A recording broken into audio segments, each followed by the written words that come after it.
Ljudi,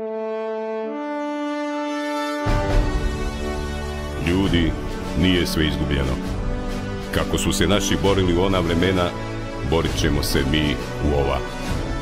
Život je borba, budućnost pripada nama, pobjednicima.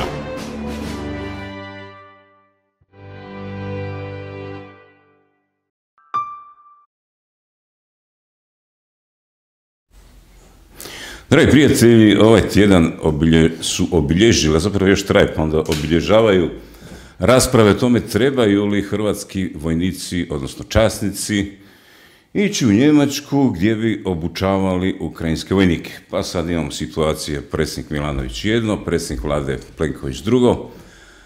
Sabor, vidjet ćemo u petak kad je glasanje koji će rezultat biti. Dakle, tu se stvari lome, je li Milanović ruski agent, ruski čovjek ili je nešto drugo, odnosno radi po svome nahođenju ili po tuđem. No dobro, o tome ćemo razgovarati sa mojim današnjim gostom, Zdenko Lozo, čovjekom koji je osim ratnog puta kao branitelj prošao cijeli niz ratišta, sudjelovao u sigurnosnoj obavještajnoj agenciji SOA kao analitičar i to za gospodarske analize, energetiku, povezani transportni pravci, skladištenje, eksploatacije i tako dalje. Ukratko, tema vezana uz ugljikohidrate i analiza ruskih planova energetskog pokoravanja Europe, upravo nešto što koincidira sa dijelom ovih tema o kojima ćemo razgovarati. Gospodine Lozo, dobar dan i dobrodošli. Dobar dan vama i vašim cijenjenim i poštovanim slušateljima i gledateljima. Evo, dragi prijatelji, odmah da vas podsjetim onaj like da kliknete na početku, pa možemo krenuti. Gospodine Lozo, bili ste u službi, služba je ovih dana bila i upitana od strane, s jedne strane Ranko Ostojić je postavio pitanje, imaju li ikakve dokaze da je predsjednik Milanović u nekoj posebnoj vezi sa Rusijom, agent ili dobiva nekakve honorare ili nešto treće. A onda kao neki protuteža je predsjednik vlade Plenković postoje pitanje vezano uz veleizdajničke osobine hrvatske vlade, ali to je bio više onako, kako bi rekao, jedna replika kojom je pokušao relativizirati ovo pitanje Ranka Ostojića. Dakle, je li po vašem mišljenju iz svega onoga što je vidljivo i nevidljivo, je li predsjednik Zoran Milanović ruski čovjek? Predsjednik Milanović je zapravo jedna iznimna kontroverzna osoba, dakle čovjek vrlo rudimentalan, vrlo širok. Naprosto on ne zna sam šta će sa sobom, sa svojim životom i tako se ponaša prema vrlo osjetljivim i za hrvatski narod i za hrvatsku državu važnim temama, a to je isto se ponašao dok je bio premijer, a još strašnije može se kazati s obzirom na eskalaciju određenih geopolitičkih pomutnji na tlu Europe i šire. On se još drastičnije u tom smislu negativno počeo ponašati prema Republici Hrvatskoj. Nedvojbeno radi se o ucijenjenom čovjeku i on naprosto mora raditi ovako kako radi. Mislite da je ucijenjen? Da, ovako. Dakle, ja toga gospodina Milanovića pratim pa nekih zadnjih, recimo, gotovo 20 godina. Ja sam se doselio na dio grada gdje je on dovodio svoju djecu, 2 sina u vrtić. Tada još nije bio je predsjednik države, to je nekako vrijeme kad je Račan umro i on postaje predsjednikom stranke i potom će postati naravno premijerom i iza premijera, ovim što danas je na jedan vrlo suspektan s jedne strane morala i odnosa drugih političkih aktera prema njemu, a s druge strane njegove pojave nakon toga što je on definitivno, kada je razorio stranku, kada je razorio državu kao premijer, to je bila najlošija vlada, nesumnjivo daleko od svih, od Europe do naših analitičara, ekonomskih, lijevih, desnih, opisana jednako kao što ja mislim o njoj, dakle, tu nema ni jedne dileme. On je tada kazao da neće više se vraćati u politiku, da je za njega politika svršen posao i da će on temeljem svojih znanja, ne znam koje su to znanja, i temeljem svojih političkih veza zarađivati zapravo za život i egzistenciju svoje obitelji. I to se počelo događati, nešto bio je savjetnik u ovoga Rame dolje u Albaniji i tako dalje. Predsjednik Albanije. Predsjednik Albanije, tako je. I dok nije se dogodilo da je odjedno, pripremajući cijelu ovu priču, to je uoči Krima, Putin shvatio da će mu i u Hrvatskoj, ne samo u ovim jugoistočnim zemljama koje on drži čvrsto pod kontrolom, nego da će mu i ovdje trebati ljudi. Jugoistok Europe je temeljni oslonac Putina i njegove družine oko toga da uspije u svojem naumu ponajprije slomiti Ukrajinu, pa onda dalje proširiti svoj utjecaj i obnoviti, kako bi on to volio govoriti, Rusko carstvo sa carom Vladimirom Vladimirovićem na čelu. Već otprije tu je bio Čermak, a kod Čermaka se zapošljava Ante Kotromanović. Što je bio Čermak, na što aludirate? Dakle, Čermak je bio unutar energetike. On je prve svoje neke biznise počeo sa energetikom jer je bio dobar sa predsjednikom Tuđmanom. Isti predsjednik Tuđman ga imenovao generalom, to nikakve veze s njime nema, on ništa u ratu nije činio, osim trgovine i šverca oružja, dakle to se zna, da sada ne elaboriram. A nikakvih, dakle, on nije nikakvom vojskom zapovjeda, kako može biti neko general ko ništa nije radio, to je jasno. Dakle, on se onda, vrlo je vješt, bez obzira što nema školu, znanja, neka potrebita za to, ali ima lukavost, ima drskost i neke druge osobine, počinje sa tim tifonom, pa od toga tifona... Dobro, Čermak vam nije tema. Da, dobro, Čermak nije tema, ali je važan. Dakle, upravo preko Čermaka i tih energetskih smicalica i novca koji se namiče u Rusiji od energetike, a Kotromanović je njegova veza, mislilo se da je Kotromanović tobože zbog Sanadera i neke splitske rive pobjegao. Ne, oni su isti što se tiče pogleda na... Milanović i Kotromanović. Milanović i Kotromanović su isti. Što se tiče pogleda na perspektivu Europe, na život općenito, jer jedan i drugi malo toga znaju raditi, a htjeli bi dobro živjeti. Rekli ste da je Milanović ucijenjen. Da, to će sada se dogoditi u krajnjoj verziji. Dakle, mi imamo nekoliko Milanovića. Jedan Milanović je bio simpatičan nakon što je izabran, nakon Račana. On je, zanimljivo, imao je... Na koji izbor mislite? U stranci. A, za predsjednika stranke. Za predsjednika stranke. I on je tu stranku dobro počeo voditi, međutim, okružuje se tobože tim mladim lavovima, a ti mladi lavovi se brzo pokazali tko su, što su, niko drugi doli kriminalci i neznalice. Riječju. Dakle, onda on dolazi zahvaljujući Sanaderu i svim igrama Sanaderovim, jer Kosorica je još gora od njega, predsjednica, dakle, vlade, Jadranka Kosor, puno gora u smislu, ona slijedi ovoga Sanadera, a onda nakon toga, kada ga po nalogu i operativi Šeksa miče iz života i stavlja u zatvor, onda ona nastavlja isti taj put loma Hrvatske države u gospodarskom smislu, jedno iz neznanja, a drugo baš je briga za Hrvatsku. To je otprilike takva priča. I sada je tu Milanović postao zanimljiv. I na tome je on dobio prve izbore. Ljudi su prepoznali. Izbore za premijera, za sabor. Tako je. Dakle, to su sada parlamentarni izbori u kojima on pobjeđuje i već od početka se vidi da, naime, on je uz sve svoje mane i lijenčina, dakle, čovjek bez sustavnih životnih odlika, životnih nekakvih ponašanja i tako dalje, on gotovo ništa ne radi unutar toga što bi trebao raditi, dakle mjesta premijera. On radi nešto drugo, a to je kafić Peppermint i njegova družina tamo u kafiću Peppermint. Jasno, on zna da su poluge vlasti u medijima, u financijama i u sigurnosno-obavještajnim službama. Preko Kotromanovića, dok je još Kotromanović ministrom.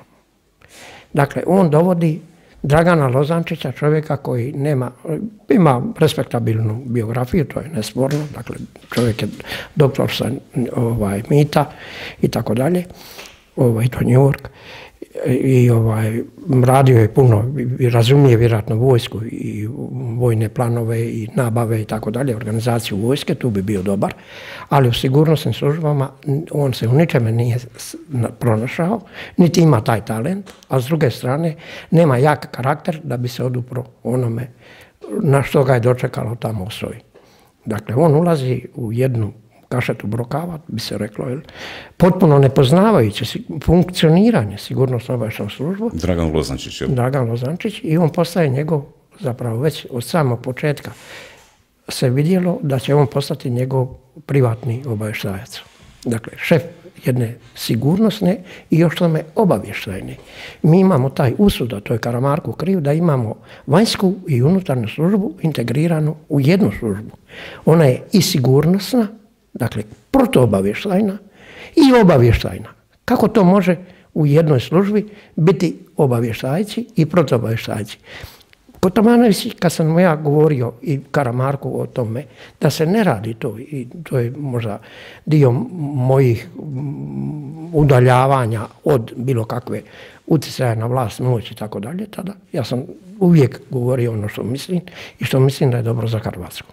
Oni su ipak naravno donijeli ovakvu sigurnosno-obavještajnu agenciju, pa su se vadili na to da male države ne mogu, da je to skup, da je skupo to financirati, održavanje dviju službi. Pa ja sam rekao, ok, napravite logistiku, napravite neke druge stvari zajedničke, možemo mi biti u jednoj zgradi, podijelit ćemo, jedni ulaze na jedan ulaz, a zgrada je imala sve mogućnosti.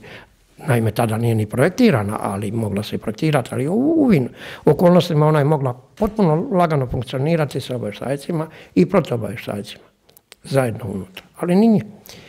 I onda je Dado, osim što je postao, dakle, taj gospodin Lozančić, on njega u žargonu zovu Dado, on se odaziva na to ime, pa evo, ispričavam se. Svakako, dakle, Dragan Lozančić, ništa, nikakve odluke, pogotovo kadrovski, a kadrovi su staro naslijeđeni ili su naslijeđeni ovi HDZ-ovski kadrovi koji su potpuno problematični bili, da nisu bili problematični.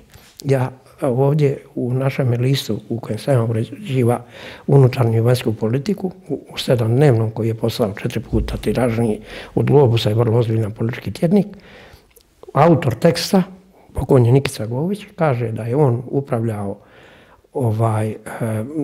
naravno zove ga Lavrenc od Arabije, i da je on... Dragana, jel? Da, ne, nego Buljevića. Dakle, Buljević prethodi, Buljević i njegovi kadrovi. Josip Buljević prethodi, on je ravnateljem službe postao tako što je nastao cirkus, mafija pokazala sve svoje zube, ubojstvo Pukanića, Ivane Hodak, niz drugih mafijaških osokoljenja i uličnih obračuna. Tada se Tomislav Karamarko kao šef, prvi šef SOA-e, udružene SOA-e, miče za ministra u dogovoru dva prijatelja, Mesića i Sanadera, miče se za predsjednika ovoga ministra unutrašnjih poslova, a na mjesto ravnatelja dolazi Josip Buljević. Josip Buljević je čovjek Smiljana Relića, dakle, hrvatska javnost, ako ništa, nakon svih njegovih cirkusa je uspjela Smiljana Relića. Smiljan Relić je bio ravnatelj SUZUP-a za vrijeme... Smiljan Relić je bio bog i batina unutar obavještajnog sustava. Dakle, obavještajni sustav Hrvatske su stvorili Perković i Manolić. A u toj garnituri Smiljan Relić ima visoko mjesto. Da, formalno je bio ravnatelj SUZUP-a. Dakle, mojim dolaskom, a Tomislav Karamarko je moj studentski kolega, prijatelj, navodno istomišljenik, mi smo proveli mladost zajedno u uvjerenju da pripadamo u istu gardu, a to je borba protiv Jugoslavije, vrlo opasna borba. To je borba koja je donijela zatvore, progone i niz drugih stvari. Naravno, Tomislav Karamarko to nije bio, nažalost, jer on potječe od jedne obitelji koja je jako dobra, to je neupitno. Tomislav Karamarko mene pita provokativno da li da maknemo tamo nekoga u nadzoru i tako. Ja kažem ne, da ne spominje sada ime. Makni Smiljana Relića ako si muško. A on se skočio, kaže, jesi ti normalan? Ko to profesionalce miče? Ti bi posmicao profesionalce? A ja kažem, a šta je to profesionalizam kod njega? Njegov stric ili nešto drugo?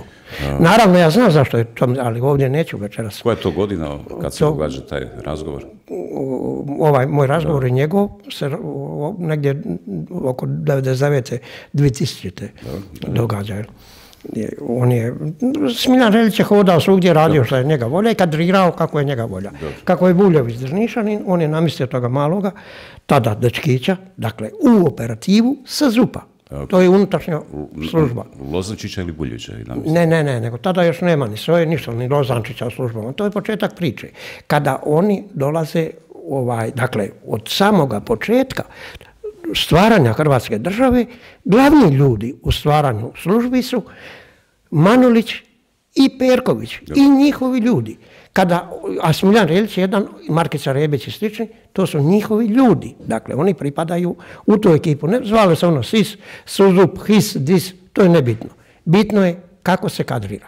Međutim, u neke službe se uvukao dio zauzimanja crkve, možda pokojnjeg ministra Šuška i tako dalje, pogotovo u HIS se uvuklo nešto i Hrvatskoj odanih ljudi.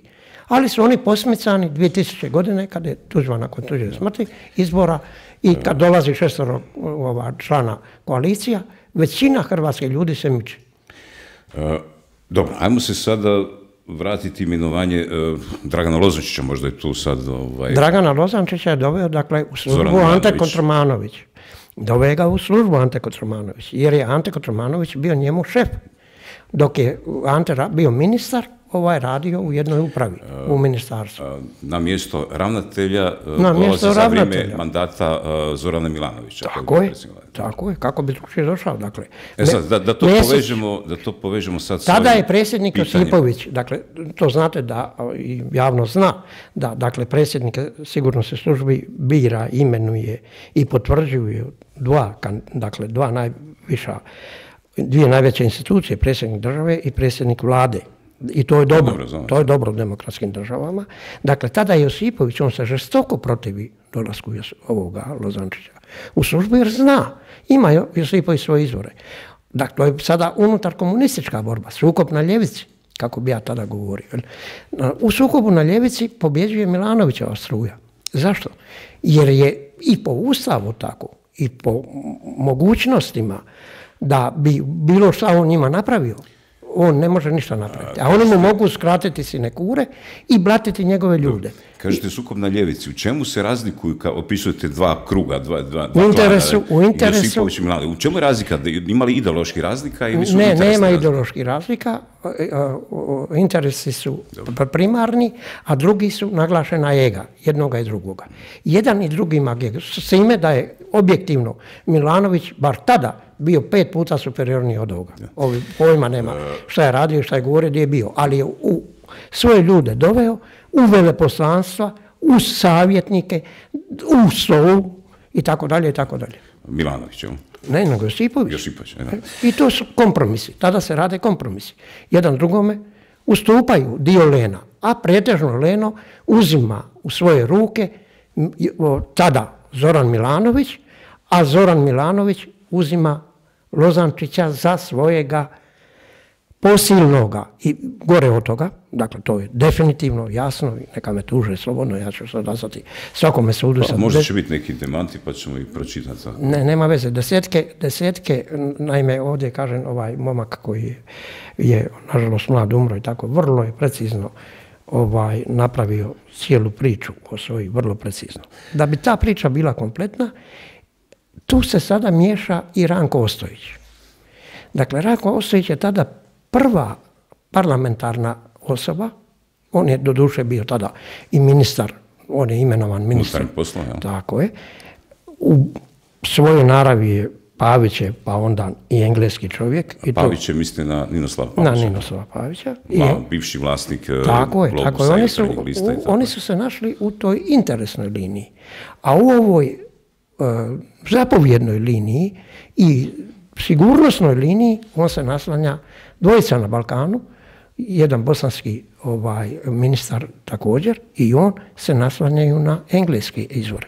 Dakle, to su cijele one afere sa Turekom, sa ovim onim, tako ako se sjećate toga, Malić, oni šta ja znam šta je sve tamo, da sada to se ne vraćamo u duboku povijest. U naravi, on je i engleski čovjek i tada i danas.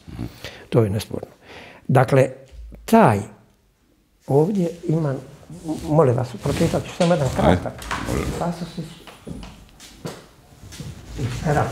Samo se, naslonite se da vam mikrofon da budete. Dakle, Lozančić okrenite se malo prema, eto. Lozančić se potpuno izgubio u svojim velikim ambicijama, očito nevičan životu u Osinjaku u koji je upao. Makar je ovdje došao uz obilat blagoslov nekadašnjeg šefa, Zoran Milanović mu je bio šef nekad u vanjskim poslovima, kad je tek došao, kad ga je Šušak doveo tu.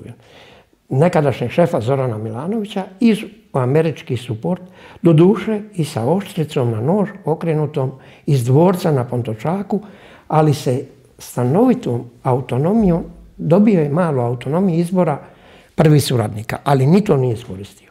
Lozančić je sve više podilazio partiji i ministru susjedne mu kuće, dakle u istome dvorištu smo, zvučne susjedne mu kuće, samo malo, partijskom ministru susjedne mu kuće, zvučne titule, dakle, Ostojić ima titulu predsjednika ili šefa savjeta za koordinaciju rada svih sigurnosno-obavještajnih agencija. Rezultat toga je njegova potpuna marginalizacija i, kako je već objavljeno u jednom hrvatskom tjedniku, odabir SDS-a, dakle službe državne sigurnosti, kadrova SDS-a samo malo, u tome vremenu, on je od kalibra za prve suradnike, te potpuna promocija starih kadrova umjesto konačnog provjetravanja svojih. To je koja godina? Ovo je godina 14. je pisano, kada je 2014. on bio pred odlaskom. To je objavljen tekst, to ste sad citirali koga, što? Ovo je 7-dnevno, ja sam, kažem, rekao, bio sam urednikom vanjske politike. To ste vi pisali? Ili? Ne, ovo je pisao Nikica Gović, urednik lista koji je u međuvremenu. Samo da vam kažem, istovremeno, dakle, oko te 14. godine, ili prije 14. da bi se ja uopće našao u 7-dnevno, jer ja sam bio u službama i nakanio, ja sam otišao u 54. godini u mirovinu svojom voljom, kad sam vidio da tamo nema nikakvog razloga više biti i da ništa se više ne može napraviti. Iz SOA ste otišli u mirovinu? Tako je, svojom voljom. Koje godine? U 54. 2014. godine. Dakle, ja sam na prvome sastanku, gotovo privatnom, dakle kod njega u kabinetu, kod koga? Kod Lozančića, kad je došao u službu, pokušao razgovarati s njime posve otvoreno. Želimo li mi konačno stvoriti jednu profesionalnu, normalnu službu? On o tome ništa ne zna. Kakav je ovdje raspored kadrova, ko šta vrijedi, itd., itd. Ništa o mene nije slušao. Rekao da ga je dobro Milanović brifirao, Kotromanović brifirao, a evo, vidimo kako ga je Ostojić dalje nastavio. Tada, sa mojim odlaskom i oko moga odlaska, oni su uhvatili veliku moć. Josipović je praktički već pred istekom mandata, pa će doći Kolinda i mi, list i ovakvi tekstovi doprinose njegovu odlasku, dakle i ona priča sa Cvjetičaninom, davanjem skripti Radovo Cvjetičanin, da. Razgovarao sam s njime, to je veleposlanik Srbije u Zagrebu koji je pisao da je u tim skriptima davao sve originalne. Tako je, i objavio je knjigu, a ta knjiga je sada jedna od traženijih knjiga, dakle Zagreb Indoors. Da, ta knjiga. To je bila priča. Sad ko odlazi? Odlazi doktor Akrap. Goran, viđamo ga svaki dan na televiziji, dakle čovjek koji se bavi ozbiljno temom sigurnosti i tako dalje. Odlazi iz SOA-e? Iz SOA-e. Svojom voljom ili tuđom voljom. Dakle, odlazimo u mirovinu, nije niko otišao na asfalt. Nisu oni toliko blesavi da mi stvaramo slučaj. Pa su nas pustili. Dakle, ja sam rekao, ja ne želim ovdje više biti, hoću otići. Bez obzira što sam upravo završio ekspertni tečaj. A on i po zakonu me nije smio pustiti. On je rekao, ok, ja ću ti to potpisati. Lozančić, jel? Tako je, i potpisao mi i otišao. Za doba toga Lozančića, dakle, Akrap, Letica, doktor Mirko Bilandžić, vrlo utjecajan profesor, Dakle, ovo govorim o svojim ljudima. SOA ima vrlo kvalitetne ljude, ali je menadžment užasan i bavi se koje čime. Dakle, Mirko Bilandžić, potom Lea Glavan, to su sve ljudi koji su na čelnim mjestima, ne govorim o sitnim pozicijama. Vedran Matošić je potpuno neutraliziran, ja odlazim i Stjepan Sučić i neki drugi ljudi.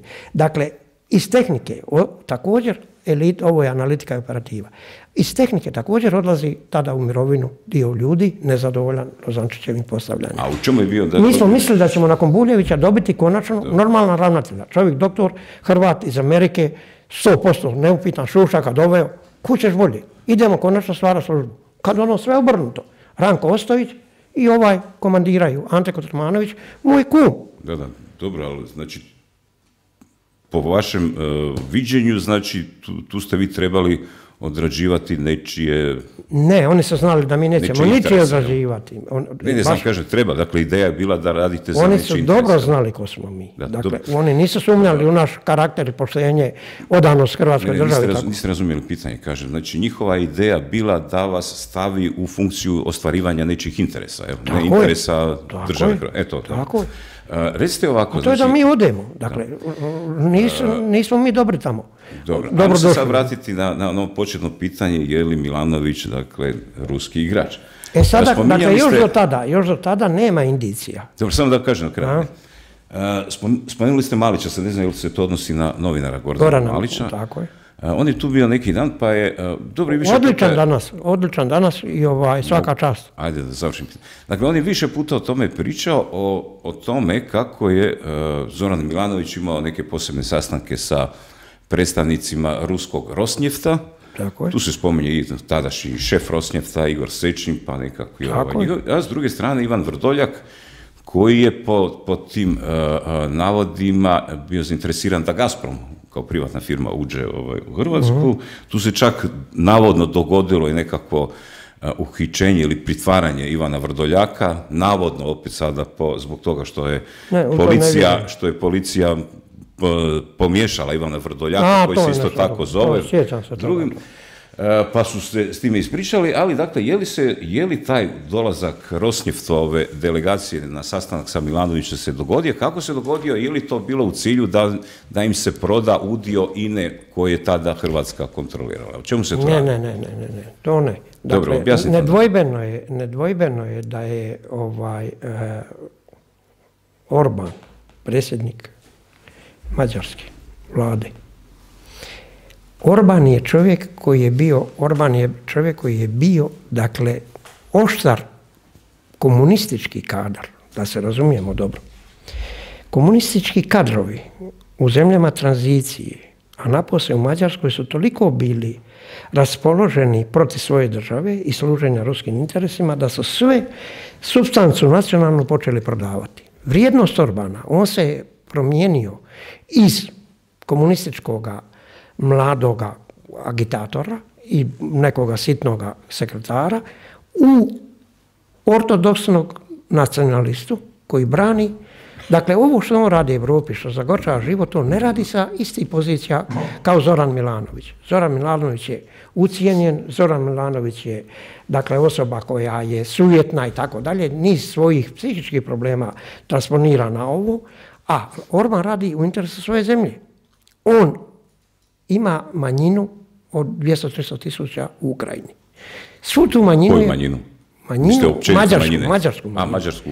Ne, govorimo o Orbanu. Mađarsku u Ukrajini, jel? Da, on ima manjina svugdje. Dakle, Mađarska je loše prošla nakon Drugog svjetskog rata i dijelovi njenih teritorija i njene Drugog svjetskog rata. A u prvom je izgubila većinu teritorija. Naravno, to je, da. Ajde, idemo dakle dalje. Ovdje je važno to, dakle, zašto, kako to stoji stvari. Dakle, MOL je kupio INA-u. MOL je kupio i Rusi nisu imali protiv toga ništa. Da je, MOL se i proširio nakon kupovine INA-e. A po ugovoru kojim su prodali komunisti, a ne Sanader. Prvi veliki ponor INA-e je prodaje 25% plus jedne dionice. Čime ovi imaju ruku koja može blokirati. MOL mislite, jel? Da, MOL ima ruku. Dakle, u tome trenutku INA je iscrpljena ratom i ovim i onim u lošoj financijskoj poziciji. Ali INA prema MOL-u jedno 10 puta, dakle MOL jedno malo socijalističko poduzeće, a INA je gigant u regiji. Vertikalno organizirana kompanija koja ima samo 600 benzinskih pumpi, ima 4 rafinerije, ima vrlo izdašna i kvalitetna nalazišta u Hrvatskoj, dakle u Panonu i u Jadranu. I upravo tada vodi bitku za osvajanje Sirije, za 2 polja u Siriji.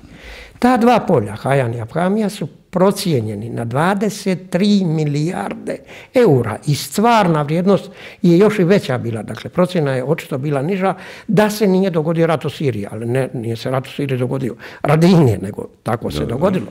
Dakle, da se tamo nije dogodio INA to bi bila jedna basnoslovna investicija, širila bi se dolje bilo još drugih polja i tako dalje, i tako dalje. U INA-i, u vodstvu INA-e, Dragičevića u vodstvu INA-e, ako ima kakav HDZ-ova samo u ovome i onome, ista je priča. Dakle, međutim, trojica koja su krupni u tome, to je Linić, Jučević, Dragičević i premijer Račan.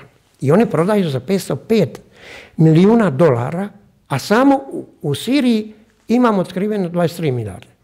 Dakle, vidite šta oni rade sa INA-om. I sad ovi kažu, HDZ je zločinačka banda. Koji je to HDZ zločinačka banda? Sve ono što je došlo u HDZ... Zašto su prodali toliko ispod cijene? Pa znali su kolika je vrijednost. Zato što su napunili svoje kese. Kako to mislite? Dobili su mito. To je teška sad... Ne oni, nego su njih desetke u lancu dobili mito. A zašto bi drugo? Od svojih radnika, od javnosti... Vi imate neke dokaze za to? Da, imamo dokaz da je u INA-i bila omerta, ne smije se o tome govoriti. Niko ne smije govoriti, naravno, niži menadžment ne zna o čemu se radi. Ovi viši menadžment je kužio, i ja sam razgovarao s tim ljudima, oni kažu, naravno, oni su htjeli prodati INA-u, tada je u konkurenciji bio OMV i MOL.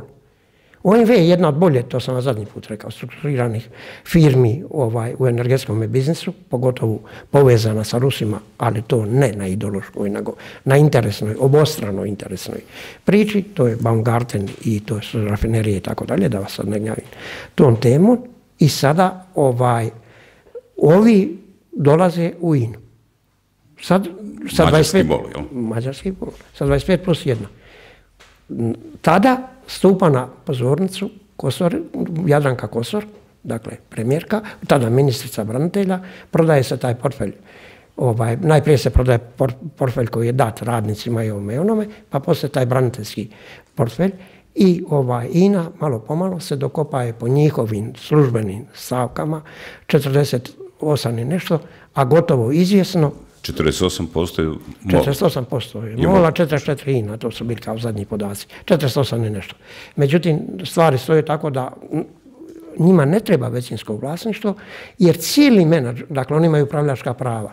Upravljačka prava im garantiraju da oni jedini upravljaju INA-om. Što će im 50%? Ali oni imaju 50% preko prikrivenih firmi. Ali sad, kako dolazimo sad s tom, evo to je valjda malo dulji uvod, gdje je tu sad Milanović? Nigdje. Ta ucjena. U tome trenutku je Milanović nigdje. Dakle, Milanović tada niti je u vlasti, on je predsjednik svoje stranke. I on je good boy tada. On je ok, bije se samo za demokratizaciju stranke, čisti neke redove, govori dobro. Dakle, niko ne bi, on u tome trenutku nije problematičan. On je u trenutku kada je svojim ponašanjem, dolaskom na čelo mjesta vlade, uništio vladu, državu, sebe, svoju obitelj i sve. I onda ne morao se negdje prikloniti. Pokušao je on biti savjetnik na ono. Ali vidite, to malo i naporno i teško i odvojenost obitelji, bla, bla, bla. I on ide uzeti sigurne pare. Dakle, ja nisam vidio, niti sam bio svjedokom, ali sve indicije govore o tome. Sve indicije, dakle, Čermak u tome trenutku tvrdi, to je pouzdan podatak, tvrdi da nema niti za gorivo u svoj auto naliti, a kupuje OMV Hrvatska sa 63 benzinske najbolje pozicionirane i najbolje uređene, najnovije pumpe, sve uglavnom na autoputovima. Dakle, za 104 milijuna, a nema 1 kune. Kredit daje Sberbanka. Inače, ta Sberbanka i Nještaj banke su bile zadužene, a to sam zadnji put rekao, cijelu priču, to je dobro ponoviti, vodi vojna obavještajna služba. GRU, a ne FSB. Vojno-obavještajna služba čija? Ruska. Ruska ide prodrti u cijelu jugoistočnu Europu. U Srbiji kupuje NIS, preko NIS-a se širi i želi širiti u sve druge jugoistočne zemlje Europe, Evropske unije, govorimo, Grčku, Rumunjsku, Bugarsku, pa Srbiju koja tamo nije, pa Makedoniju koja tamo tada nije, Bosnu i naročito Hrvatsku. Niste spomenuli slučaj onih polja u Rusiji, one bijele noći. To je sitnica, to su neke priče, to su napuhane priče. To je 30 milijuna, nije sitnica, ali... Kad mi govorimo o energetskom biznisu, ne radi se o milijardama, nego stotinama milijarda. Sad, gdje je tu Rosneft? Da me bolje razumijete. I o geopolitici. Ajmo sad, gdje je tu taj Rosneft, te audijencije kod Milanovića dok je bio predsjednik vlade, dajte da sad... Milanović je rođak, to je malo prenapuhan slučaj, dok je on predsjednik vlade, dakle premijer. Njegov rođak Runje je gore u tome Rosneftu, u samome vrhu menadžmenta. Dakle, Rosneft je državna naftna kompanija Rusije. Nije Rosneft državna, to je miješano vlasništvo, ima i zapadnoga. Ima British Petroleum negdje, oko sada vjerojatno negdje. Zadnji kad sam ja otišao negdje, ja ne pratim više to iz puno razloga, puniti glavu time, nema koristi. Dakle, nekih 19% ima on. Ima i drugi i tako dalje. U načelu, sve je u ruskim rukama, Gazprom naročito, u rukama vlade, to je Putina. Sve, osim Lukoila koja je kompanija na burzi, izlistana. I sada gledajte ovo.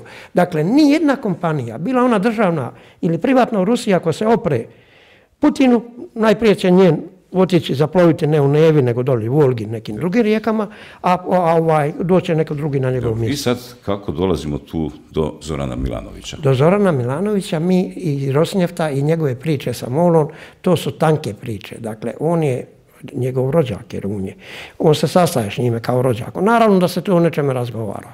Rosneft je jedno vrijeme, kad sam ja otišao iz sustava, dok sam bio tamo, nije imao ambiciju. Međutim, oni ne bi se Mađarima, njima Mađari su savršeno odgovarali i to rade u kontinuitetu. Vi ste Rosneftu odgovaramo? Rusima odgovaraju Mađari. Rusima, nema Rosnefta. To je državna politika, da na to mislite. Dakle, zapamtite, nema Rosnefta, nema Lukoila, nema Gazproma. Ima Putin i silovici i njegovi tajkuni oko njega. Dakle, nema, to je tako strukturirana zemlja da njega nema tamo. Dobro, kakav Rosneft? I sad kako dolazimo do Zorana Milanovića? Do Zorana Milanovića dolazimo kada on gubi mandat. On više nije predsjednik izbačene stranke, ali tako nije predsjednik stranke. Znači 2016. jel? Tako je, kad je izgubio ove zadnje izbore, dakle, i odigra tu sramnu farsu ponovno u stanu Ante Kotromanovića. Dakle, Ante Kotromanović je izvrstan vojnik, dobar dečko, sirotinski, sve u redu, sve 5, dok nije došao i osjetio moć. A sirotinskome čovjeku dajte da se najede, pa ćete vidjeti kakav izgleda, kaže naša narodna poslovica. I on odjednom postaje neko i nešto. U političkome, sigurnosnome, zakulisnom, dakle imamo avione u Ukrajini, imamo Lošinj priču, Ante Kotromanović. On meni tvrdi... Koju priču Lošinj, da, prodaja ovih odmarališta na Lošinju u Rusimu. Vožnja privatnih helikoptera, to je obrađeno detaljno u tisku, o tome ne treba sada trošiti riječi i tako dalje. I on postaje analitičar i ovo i ono, završava fakultet, to je nebitno. Ne bi o tome sad, ali dakle ništa se ne događa. Sada oni preko Čermaka nude, oni vide šta se događa. Oni tko? Rusi. Dakle, ovdje Rusi su sve osvojili, manje više, Hrvatsku su izbušili, gospodarski stvorili, dakle, bazu na kojoj mogu nasloniti političku infrastrukturu i neku drugu infrastrukturu. Dakle, nije samo tu politička infrastruktura. Tu su lokalni moćnici, tu je državni odjeli, građevinske dozvole, tereni, uvozi, izvozi, dakle sve ono što jedna država porezi i tako dalje i dalje, što bi jedna država morala i mora kontrolirati. Dakle, Rusi se posebno, dvije zemlje koji posebno zanimaju je Crna Gora i Hrvatska. Da Crna Gora nije ušla u NATO, ona bi bila davno, bila bi veliki problem, možda bi dolje ne bi se dogodila Ukrajina, to Amerikanci nikad ne bi pustili, niti će pustiti, dakle, dogodio bi se dolje nered. Nije se dogodio. Njih zanima Hrvatska i dijelom Slovenija. Opet, Petrol i neke druge kompanije u Sloveniji. To ih zanima. Dobro.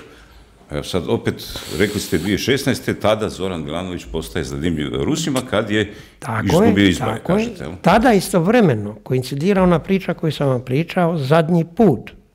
I klevetnici su me klevetali, dakle, bez ikakvog osnove, Škoro. Dakle, i priča sa osnivanjem Domovinskog pokreta, dakle, u Domovinskom pokretu, u sada predsjedničkim izborima, nakon što se je dovoljno iskompromitirala gospođa Kitarović, predsjednica države,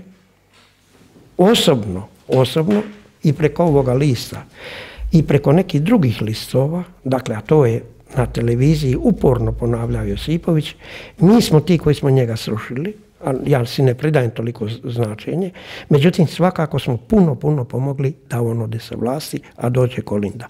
Kad je došla Kolinda, nakon 2 godine, mi smo doživjeli potpuno razočarenje. Primarno u tome što nije ona politički vična, a imala je veliku ambiciju. Isto tako se sad događa sa Primorcom. Jutros sam saznao da se na portalu u kojem sam ja urednik blokira moj tekst na ovu temu koja se događa, imate 4 dana, koji je vrlo seriozno napisan i ozbiljan tekst. Samo, tobože, vjerojatno da, iz razloga što sam ja kazao, kao, ima jedna rečenica koja kaže, kao ni Primorac u ovim aktualnim izborima. I meni je skinuo taj tekst. Dobro. Ja sam naravno raskinio suradnju danas sa tim portalom gdje sam bio urednik. Da, tako se postupa u Hrvatskoj. Danas ste prekinuli? Da, upravo na putu kad sam išao prema vama iz Imotskoga, putovao sam i onda sam prekinuo telefonski. Uzbuđeni? Nisam uzbuđen, ne. Ja držim do sebe, do svog kredibiliteta, do svojega morala, do svoje muke, dakle ja paklene muke podnosim i moja obitelj zbog ovoga. Čime se ja bavim, moja je sreća da sam materijalno neovisan i da znam svašta raditi. Barem 30 zanata i završio sam 27-8 semestara nastave na 4 zagrebačka sveučilišta. Dakle, ne bojim se ja njih. Nisam se bojao Ace Vasiljevića kad me vode istragu koji je puno krupnija riba, tako da se ne bojim ni ovih Ostojića, kako li se zovu i tako. Možemo o tome nekom drugom prilikom kada priča dobi neki epilog. Da. Ajmo se sad dakle vratiti 2016. Pokušavam nekako iz svega ovoga što ste rekli neku poveznicu na ovo o čemu se sada događa ta rasprava u Saboru. Je li predsjednik države ruski agent? On sve dublje i dublje pada. Jednom kada se ti uputiš prema lavini i upadne ti noga u lavinu, onda samo se kotrljaš i na kraju kako završiš? Ugušite. Ugušite lavina. I tako je on korak po korak. On je došao sada u takvu ovisnost da je vjerojatno njega strah, patološki strah, da mora odraditi što mu se zapovjedi iz Moskve. Koji je bio prvi korak? Prvi je korak bio pristati na suradnju. A pristati na suradnju znači, ne znam da li on možda ima rusofilne porive, možda je pristaje zbog toga, možda je sve Slaven, ne znam. Svakako nije neki preveliki Hrvat ili hrvatski branitelj. Znači, 2016. se što dogodilo, možete opisati? 2016. godine on dolazi za, dakle, predsjednika države, dakle, on je tada, predsjednika države, on dolazi u cijelu priču i nakon, u kontinuitetu dalje do te famozne 20. godine, on postaje predsjednikom države. Dobro, ali kažete da je krenula suradnja. Kako je krenula? Stali smo na 2016. Na sve moguće načine. Prva njegova rečenica, kad najprije rekao neće se baviti politikom, to nije zamjer, tako? Kad je izgubio izbore? Kad je sve izgubio. A onda je rekao, kad je HDZ dobio vladu, pripremit ćemo HDZ-u takvu, dakle, ja nisam HDZ-ovac. Od Tuđmana koji mi je nudio visoka mjesta, do danas nikad nisam ni promišljao o tome. Dakle, ja govorim objektivno o HDZ-u. Ovo će jednako dobiti etiketu da je to od HDZ-a. Ne. Dakle, nemojte uopće se baviti demagogijom. Ne, ja nisam, dakle, ja pišem jednako oštro. Ne, ali kažem da će biti takvi. Naravno da će biti, ali ja isto tako pišem o HDZ-u i Plenkovićevu brodu. Pokušavam, dakle, kako je počela, dakle, kažete da je tu 2016. napravio taj prvi korak. Da, on sve čini, dakle, kako izgleda taj prvi korak? On manipulira, prvi korak sa zove suradnja. Kako je to krenulo? Znate li nešto o tome? Ne znam o tome nešto. Dakle, jedino što mogu... Na temelju čega ste to zaključili? Sumnjati. Jedino što mogu sumnjati. Na temelju čega sumnjate? Zato što on tada pokazuje sve elemente hibridnog rata prema Hrvatskoj, a jedino ko ima ovdje interes voditi, osim Srba koji su šaka jada, u političkom smislu, ja srpski narod posebno cijenim i tako dalje, da se ne bi ovo krivo shvatilo, imam puno prijatelja Srba i nema nikakvih problema sa Srbima, ali imam sa velikosrbima. Dobro, to je Milanović izjavio. Da, ne, dobro, pustite njegovu mantru, to je jedna priča. Neka Milanović kaže ili neka hrvatski mediji objavljuju šta o njemu misli i kako o njemu govori predsjednik ove udruge, njihove najopasnije iz Hrvatske, sudac, kako se zove, pomozite mi, puno imena, pa je teško se prisjetiti.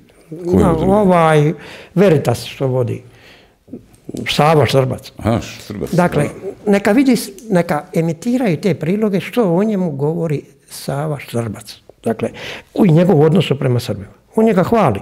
On je dobar, on priznaje Kosovo, on nema nikakvih problema s time i tako dalje. Dakle, u svakom... Znači, za Savu Štrpca je Zoran Milanović pozitivan? Apsolutno pozitivan. Osim, eto, što on smatra njegovom pozitivnosti, on jadan ne zna što je po nacionalnosti. Ali vi se kad kažete da ste posumnjali da je on počeo surađivati... To se vidjelo, dakle... Na temelju čega? Dajte recimo... Hibridnih prodora.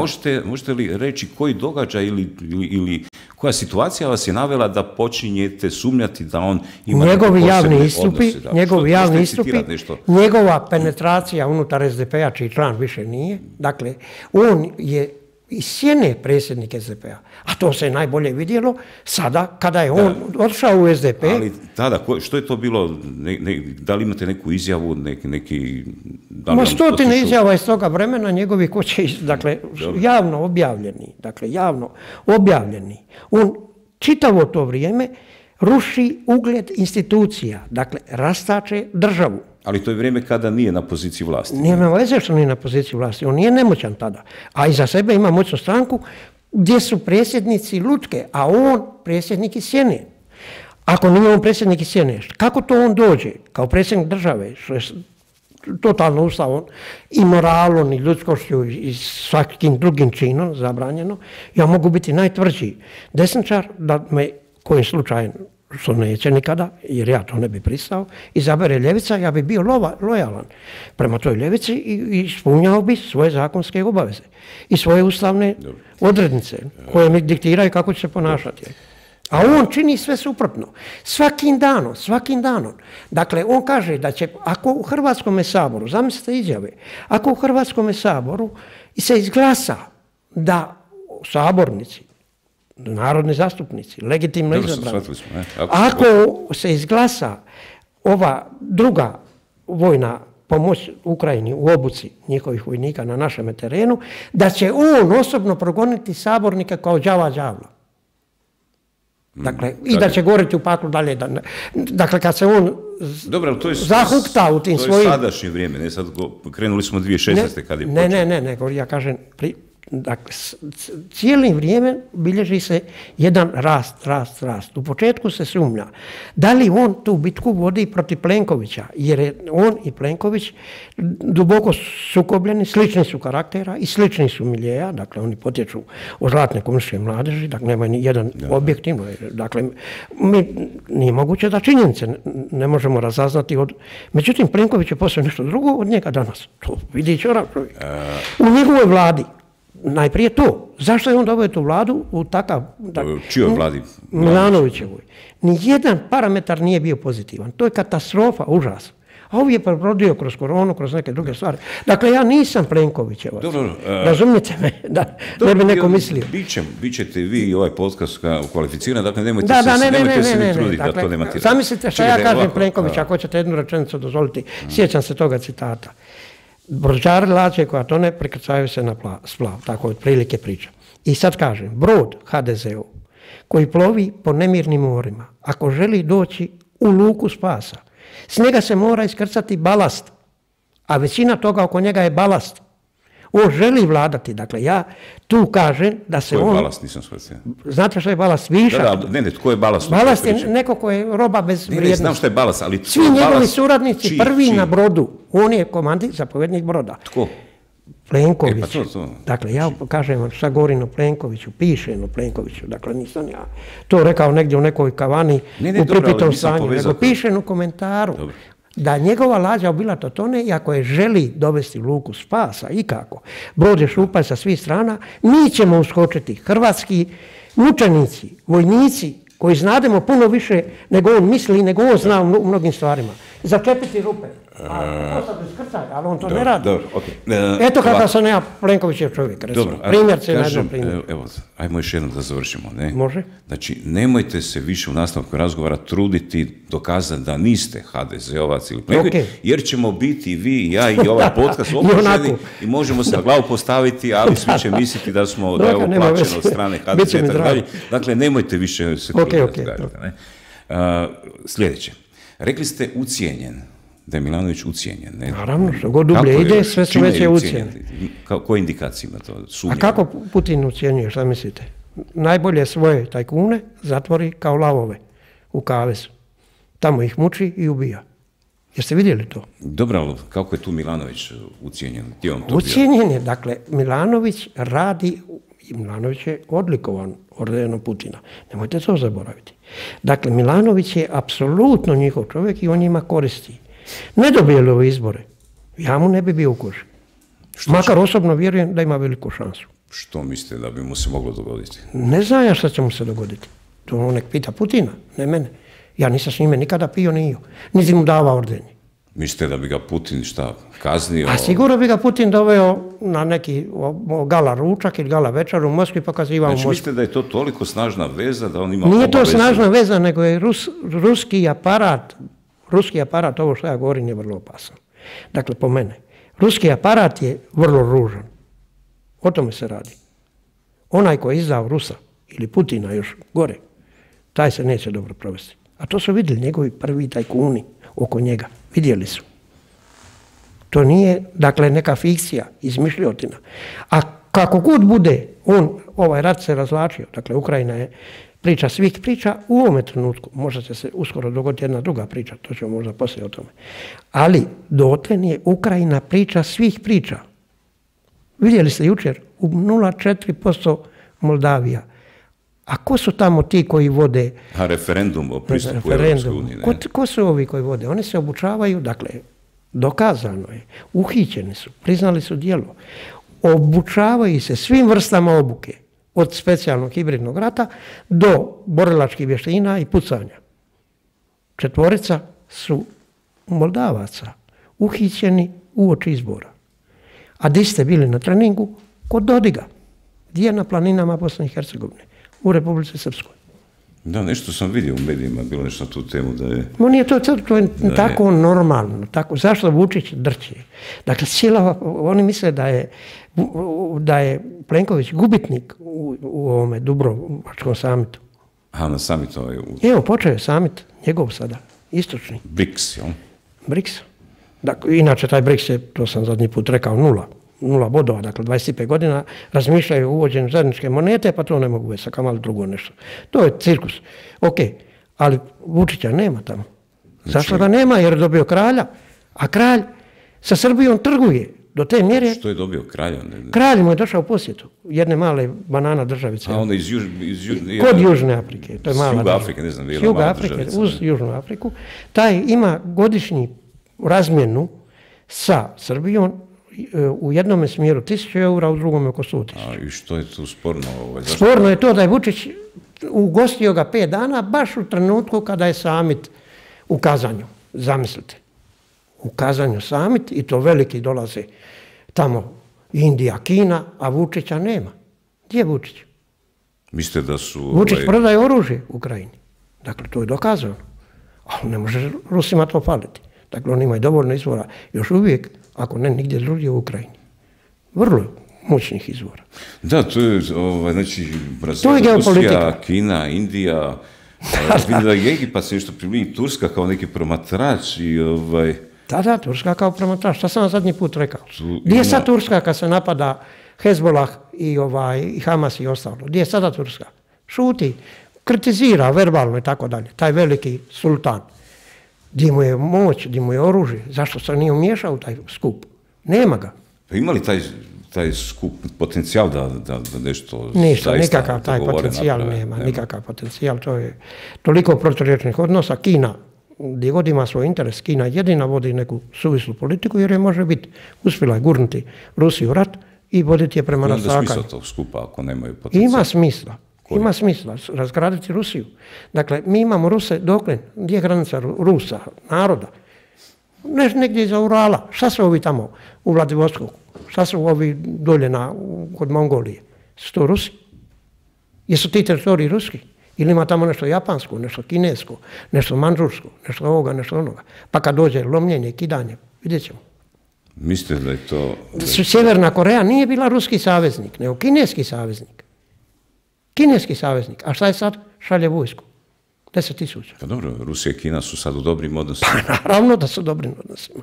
Ali to je Rusija korisna budala kineskih interesa. Evo, odnosno Putin, mene žao Rusije, ponavljam. Južna Koreja sad najavila da će poslati oružje Ukrajini dalekometno ofenzivno s obzirom da Sjeverna Koreja šalje. Naravno, to je odgovor.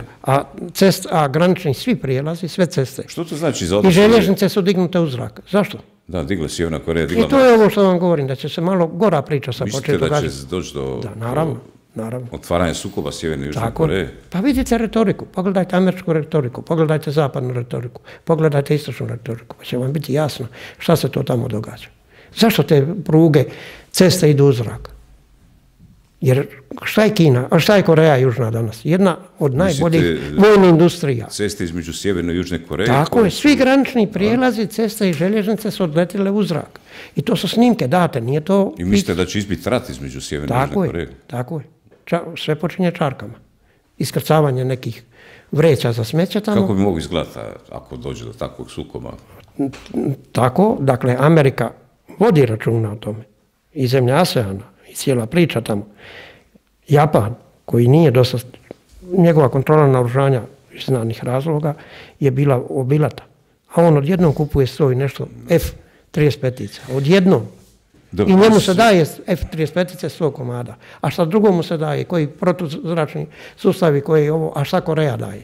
Ajmo se vratiti u Hrvatsku. Dakle, Zoran Milanović ima politički šarm. To se... Nesporno. Nesporno. A s druge strane... Osim što se počeo i u tome, nažalost, njegovu mijenjati, dakle, izobličavati i tako dalje. Mene ga je žao. On je bio zgodan momak. Dobro, da završim samo. S druge strane, Plenković ima onu jednu štrebersku gardi, ali je učinkovit u tome što radi. Bez obzira, eto, ja bi sad mogu navesti cijeli niz i osobno što sam doživio od Plenkovićeve države, ali eto, mora se priznat kad se... I dakle, Milanovićeva vlada je po rezultatima, kako bih rekao, poražavajuće. Bavili su se gramatikom naziva Ministarstva zdravlja ili zdravstva, ne... Pa onda šta je bilo, samo da se sjetimo, objava popisa branitelja s ciljem da se raskrinkaju lažni invalidi, 12 prijava našli. Zatvaranje branitelja. Imali smo juriš policajaca na crkvu Svetog Marka, ne da se sjetimo, ne? Noćno štemanje spomenika, sjećate se kad su Pa i ubijanje po Vukovaru, tamo se ubijaju ljudi. Onda svastika na Poljudu, koju nikada nije se moglo sad.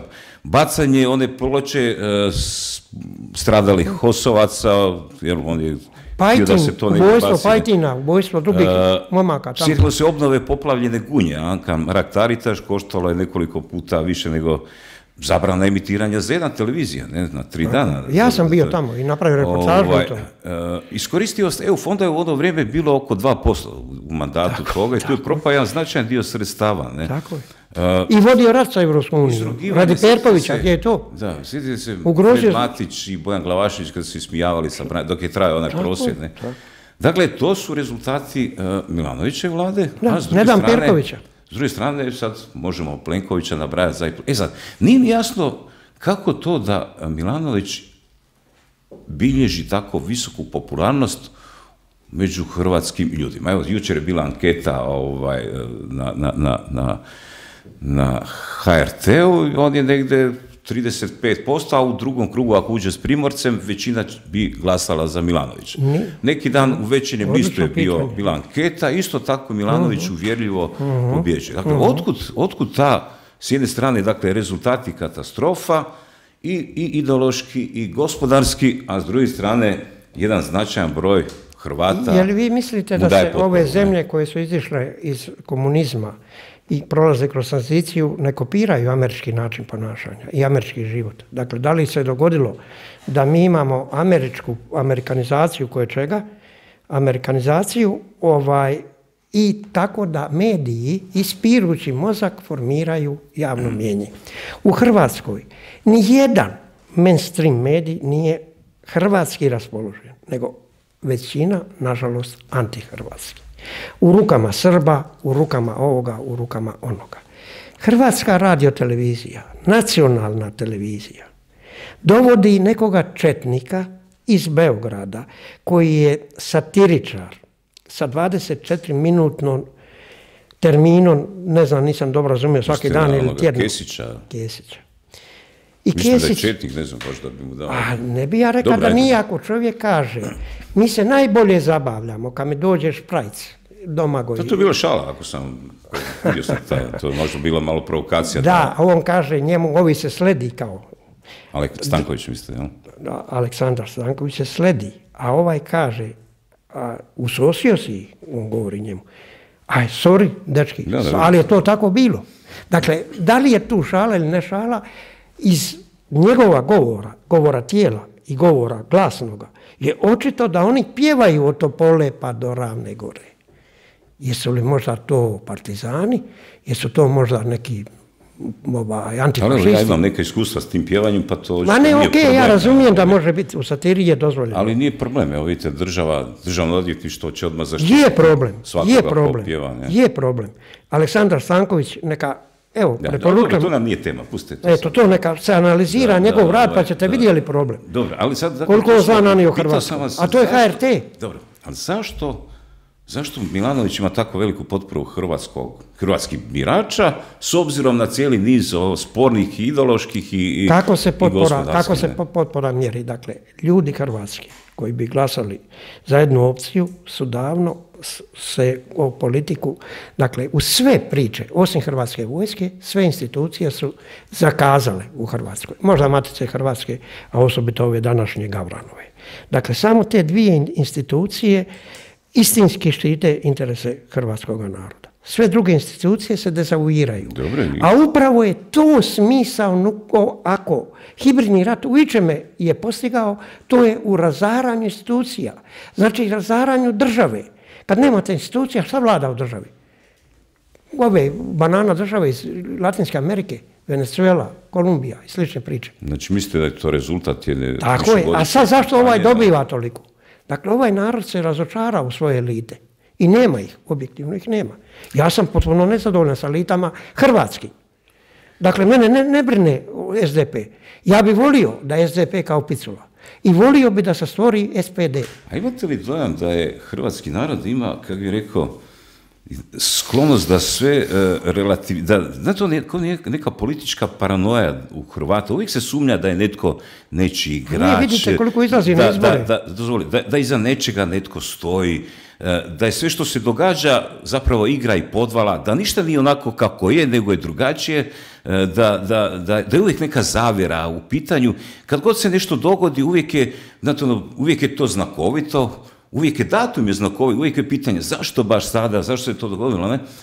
To ide do te mjere da jednom prilikom sam bio u društvu nekoliko svećenika, 7-8, evo tako sjedili, nakon večera razgovarali i jedan svećenik je ispričao jednu priču o jednom svecu katoličke crkve, o tome kako je on levitirao u jednom trenutku.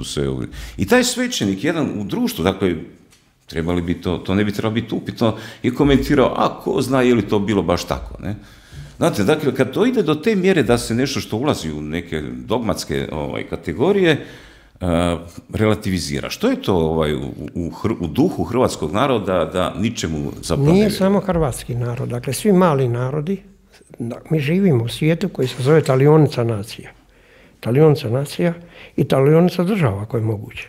Zato je Europa kakva takva, ona je izvjesna talionica naroda, ali nema bolje od nje, ne postoji boljega rješenja, pogotovo za nas ne postoji bolje i za male, recimo Skandinavija je to riješila dosta dobro i tako dalje. Mi ćemo biti vrijedni onoliko koliko držimo do svojega identiteta, koliko držimo do svojih prava i ljepota ove zemlje koju nam je Bog dao. Naša je zemlja prezanimljiva istoku i zapadu. I u geopoložaju i u njenim resursima. I to je razlog zašto. A drugo, dakle, kako se dobije ta brojka? On je dobio 50%, 37% po anketama. To je 10, 20, 50 tisuća ljudi. Šta to znači?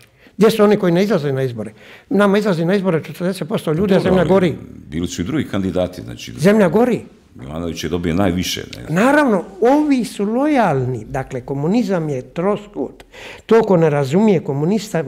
Mislite da su te ankete bile, da su bili pitani samo... Ne, nisu oni bili pitani, nego oni samo se bave time da klikaju. Oni su disciplinirani u osvajanju vlasti, komunisti. Komunistička doktrina, partija. Mislite da su oni, evo recimo ta anketa u Večernjem listu, da su oni onda tamo klikali? Da, naravno, oni po najviše. Dobro, evo, high rating je... Vidimo da je klikao neko naš ako ima 3000, 2000. Dobro, high rating je drugčija metoda, ne? Mislim da s to telefonom se kontaktiraju ljudi, pa sad... Ista priča, naš će zaklopiti slušalicu, reći nemoj me gnjaviti, a ovi će reći da, Milanović je najbolji. Da, dobro. Da, to je to. Sinoć sam gledao na RTL-u, bio je Orsat Miljanić, savjetnik predsjednika Milanovića, i sad pitanje vezano, dakle, uz stav predsjednika da ne podupire odlazak hrvatskih vojnika u sklopu te misije koja bi, evo, u ovom slučaju u Njemačkoj obučavala hrvatske vojnike, a što je on prije nekoliko mjeseci u Washingtonu pristao. Znači, jučer je bio sjednica Saborskog odbora za obranu, gdje je bilo zabranjeno gostovanje, ali zbog gledatelja generalu Kundidu da kao načelnik glavnog stožera, da zapravo objasni tamo prisutnima kako se to misli radi. Ne da donese odluku, nego da obrazloži. To mu je bilo zabranjeno. Ista situacija se dogodila prije 5 dana, pa je predsjednik Milanović pozvao, dakle opet mu je onemogućio. Prije 3 dana objašnjenje zašto neće dozvoliti sudjelovanje Kundidu, načelniku glavnog stožera, je bilo to da je to zapravo HDZ-ov pokušaj političke otmice generala Kundida i da će on to spriječiti, a dan kasnije, jučer, je bilo objašnjenje da zašto zapravo da je za HDZ onemogućio da sjednica saborskog odbora bude tajna, jer bi tu sada Kundit mogao iznijeti neke klasificirane tajne podatke, i da je zapravo razlog ove druge zabrane to što HDZ se nije složio da sjednica bude javna, iako se o tome nije pričalo do jučer. Dakle, svi smo nakon prve zabrane. I sad tu je jedna kontradikcija, onda su na kraju novinari pitali zašto je predsjednik Milanović u početku govorio da se radi o vojnoj operaciji koja uključuje slanje hrvatskih vojnika na rat u Ukrajinu. Onda je Orsat Miljanić rekao da to nije istina. Nakon toga su mu pustili prilog gdje se vidi, gdje Milanović 2 puta kaže da oni će ići u Ukrajinu i oni su već tamo. Dakle, imamo tu, i naravno Miljanić kaže da to nije istina, da je to krivo interpretirano. Dakle, sad imamo situaciju, neko kaže da, može, a nakon toga tumačenje tog da ispadne zapravo ne. Pa sad objasnite kako razumjeti da takve stvari mogu proći u javnosti, da čovjek, ili ne govorimo istim jezikom, ne govorimo... Govorimo istim jezikom. U čemu je stvar? Kako je moguće da tumačiti kao ne? Cijelu emisiju cijelo trajanje ovoga saborskog odbora sam odgledao... Zasjedanje saborskog odbora? Zasjedanje, možda sam jednom morao otići na WC, a supruga mi je donijela jesu u dnevni boravak. Da, to je, dakle, tako da ništa bolje nego govor tijela. Kada je pročitao ministar, kada je pročitao što je Kundit napisao, makar ne skroz razgovjetno. Ministar Anušić. Ministar, kad je pročitao, da, Anušić, nema 2 tamo na odboru, odbor je za obranu. Dakle, onda se je vidjelo kako su reagirali Orsat Miljanić i Ranko Ostojić. Slika obično govori puno više nego riječi. Da, kako su reagirali? Drugo, komunistički aksiom... Opišite kako su reagirali. To je nevjerojatno, dakle, kao da su sve muhe ovoga svijeta na njih navalile, krokodili su u naletu, vukovi dolaze, to je nevjerojatno. gestama, on se privrće, ne zna šta govori, ne zna, tamo gleda na mobitel šta će sad Milanoviću reći, šta Milanović njemu piše, dakle, ako jedan, vjerojatno će to... Unezvjerili su se. Unezvjerili se, ako jedan profesionalac koji se bavi govorom tijela, bude to, a vjerojatno hoće, jer je vrlo zanimljivo, pomalo i smiješno, grotesno i tako dalje, ako bude se bavio time, pa ćete vidjeti šta kaže govor tijela. U tome trenutku gospođa Selak Raspudić, dakle, zamislite, ona ide na večere, kućna prijeme, druži se i ničim ne prikriva da zapravo igra igru za Zorana Milanovića. Međutim, očito je jučer namirisala da je ovo kraj Zorana Milanovića i ona sada sebe gura u prvi plan i ona ide sada, dakle, ista je priča, ona kad je krenula u politiku bila je moj favorit. Žena vrlo pismena, recentna, uredno nastupa, nije svadljiva, sve atribucije dobrog komunikatora, velikih znanja, atraktivnosti svake vrste i tako dalje. I ona je odjednom pod nalogom, to sam opisao, od splitskog načelnika je dogodilo se da je njegova supruga njega zavezala i da on mora raditi što hoće kod Puljka. A kod ovoga... Supruga od koga? Od Puljka, gospodina Puljka, Splita. On radi, dakle, svjetski poznatog i referentnog i respektabilnog fizičara, ona upravlja s njime, a ovdje neki kolokvijalno zvani Dritan iz Mostara, mostarski Dritan, dakle čovjek koji ima preveliku ambiciju i premalo znanje i presitnu biografiju prema njoj, on upravlja sa njome. Raspudić. Raspudić, dakle govorimo o njoj, dakle njen muž. Što znači Dritan? Dritan je onaj Crnogorac što je u parlamentu, što je studirao u Sarajevu. Dritan Abazović. Dritan Abazović. Njega zovu Dritan iz Mostara, a ovo je Dritan iz Podgorice. Imaju dva Dritana. Nisam čuo to. Nije jedan Dritan, ne. Tako da je i to, i stvari će ko zna sada kako krenuti po Milanovića, jer će se to, ja sam uvjeren da se neće izglasati. Uvjeren sam da se neće skupiti 101 glas, to bi bilo stvarno neki salto mortale da se dogodi to. Jer komunisti sigurno neće. Marija Selak Raspudić je rekla da očito predsjednik Milanović i SDP-u dostavio klasificiranu tu informaciju, jer o čemu se radi, kaže, a to se tiče mogućnosti da neki drugi vojnici možda idu u Ukrajinu, da će biti raspoređeni, i traži od ministra Anušića taj odgovor o čemu se radi kako bi, veli, mogla do petka donijeti odluku kako će glasati. Ma često puta se oko ovih klasificiranih informacija tajni službi onoga vode neke nadpriče kao da su to sada smak svijeta ako se nešto dogodi tako. Naravno da kultura sigurnosna i interesi zahtijevaju da neke tajne koje su objektivno tajne krupni događaj ili krupne analize događaja ili zapovjedi slične stvari da se ne iznose u javnosti, to je ok. Dakle, šta bi to, Kundit je diplomirani inženjer strojarstva. Kundit je svjetski obrazovan čovjek. Branitelj od prvoga dana. Dakle, Hercegovac koji je rođen u Varaždinu, ali iz Drinovaca, iz jednog značajnog sela, njegovi roditelji su sigurno njemu usadili dobar odgoj i tako dalje. I da je on spao da njega drži jedan konjušar i doslovno, dakle, on kaže, idem u sedla konje, vrijeme sedlanja konja, a ja došao u Sinj tamo na hipodrom, nema Milanovića, tražim ga, di mi se izgubio, jer hoću ići s njime u utrku. Dobro, konjušar je značila neka metafora, ali nije bilo... Da, on je, ne, naravno metafora. Dakle, dakle, konjušar sedla, timari konje, održava konje i tako. Iz njegovih usta izašla vrijeme sedlanja konja u Sinjskoj krajini, u poljskim bitkama Turske je jako važno konjaništvo i njima je kao djeci usjeđeno, oni jašu, ta alka je dolje, tako dalje. Dakle, on kaže vrijeme je sedlati konje. Dakle, on poziva na građanski rat, na rat u Hrvatskoj. Vrijeme je sedlati konje. To on govori. A ide kod njega tamo. Profesor Raspudić. Ali imate li, dakle, jesu li vojnici neke druge NATO zemlje prisutni u Ukrajini? Imate li tu informaciju? Dakle, ja kad bi je imao, pogotovo klasificiran oblik, o njoj ne bi govorio. Ali vidljivo je, dakle, da postoje instruktori, vidljivo je da na početku priče SAS bio tamo, jer bi se Zelenski sasvim drugačije. Dakle, ljudi koji su analitičari, koji prate prilike i tu ništa. Ko je tamo SAS, ste rekli? Da, engleske elitne britanski tako, specijalci. britanski najbolji specijalci i tako dalje. Oni su ga spasili.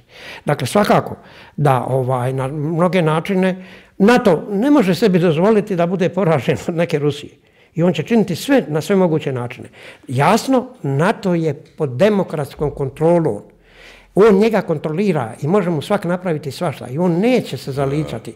On poštuje procedure. Na tom saborskom odboru bila je i Sabina Glasnovac iz SDP-a i gospođa Ahmetović. Postavljali su dosta, evo i Ivan.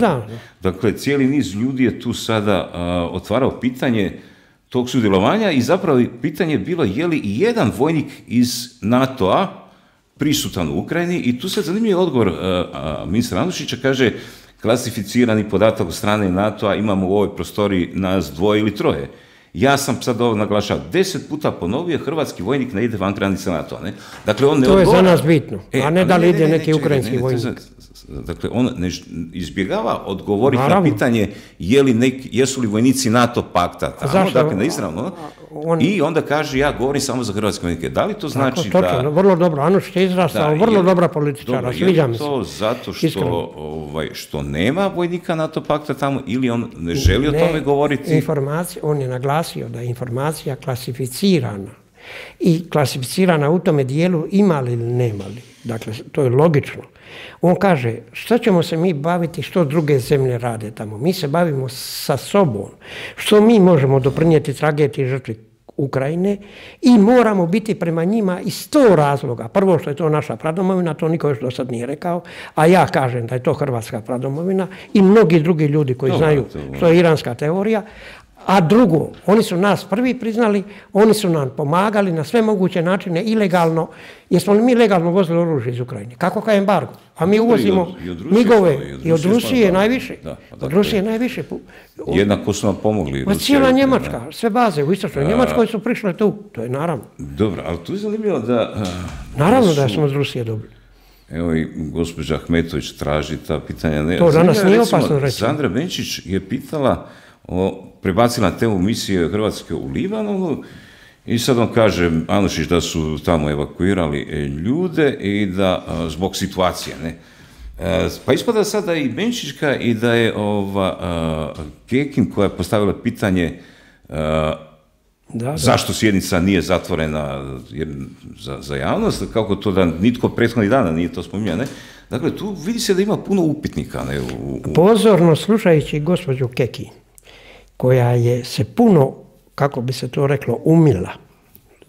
Što znači umila? Umiti. Oprala, ili? To se kaže lice umiti, jel?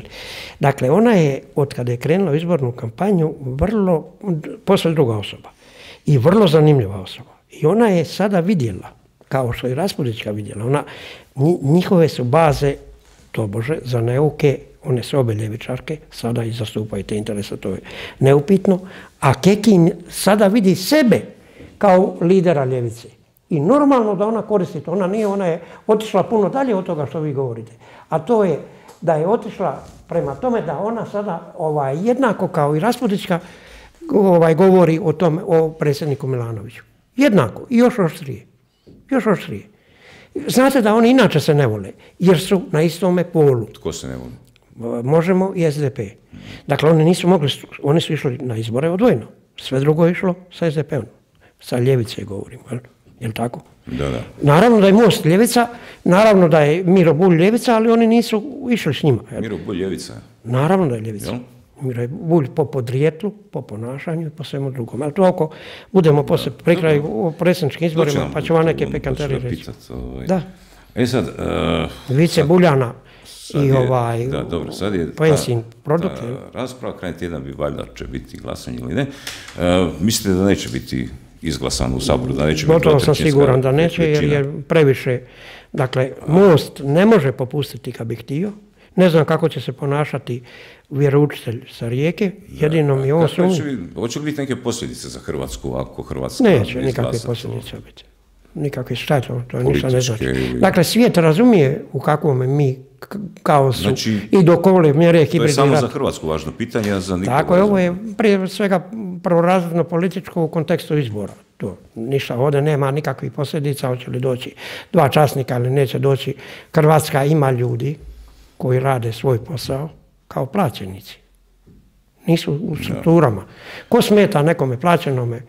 Čovjeku koji želi izabere taj. Ko je smeta Nikolasu Malome? Nije bio plaćenik. Došao iz ideala u Hrvatsku se boriti. Komu je smeta otići? Ima plaćenika koji su bolji nego ovi u sustavu. Jer su bili u Domovinskom ratu i znaju kako se radi logistika i ovo i ono. Dobro, to nema nikakve veze.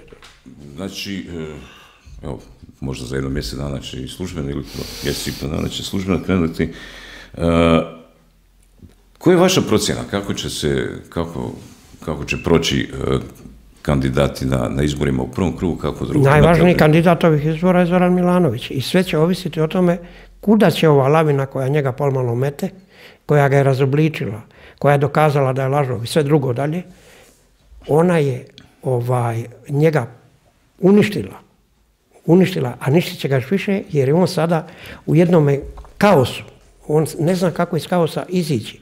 I u kaosu se vuču u panici, u kaosu, u nerazumlju, u pomućenoj pameti se rađaju najgori potezi.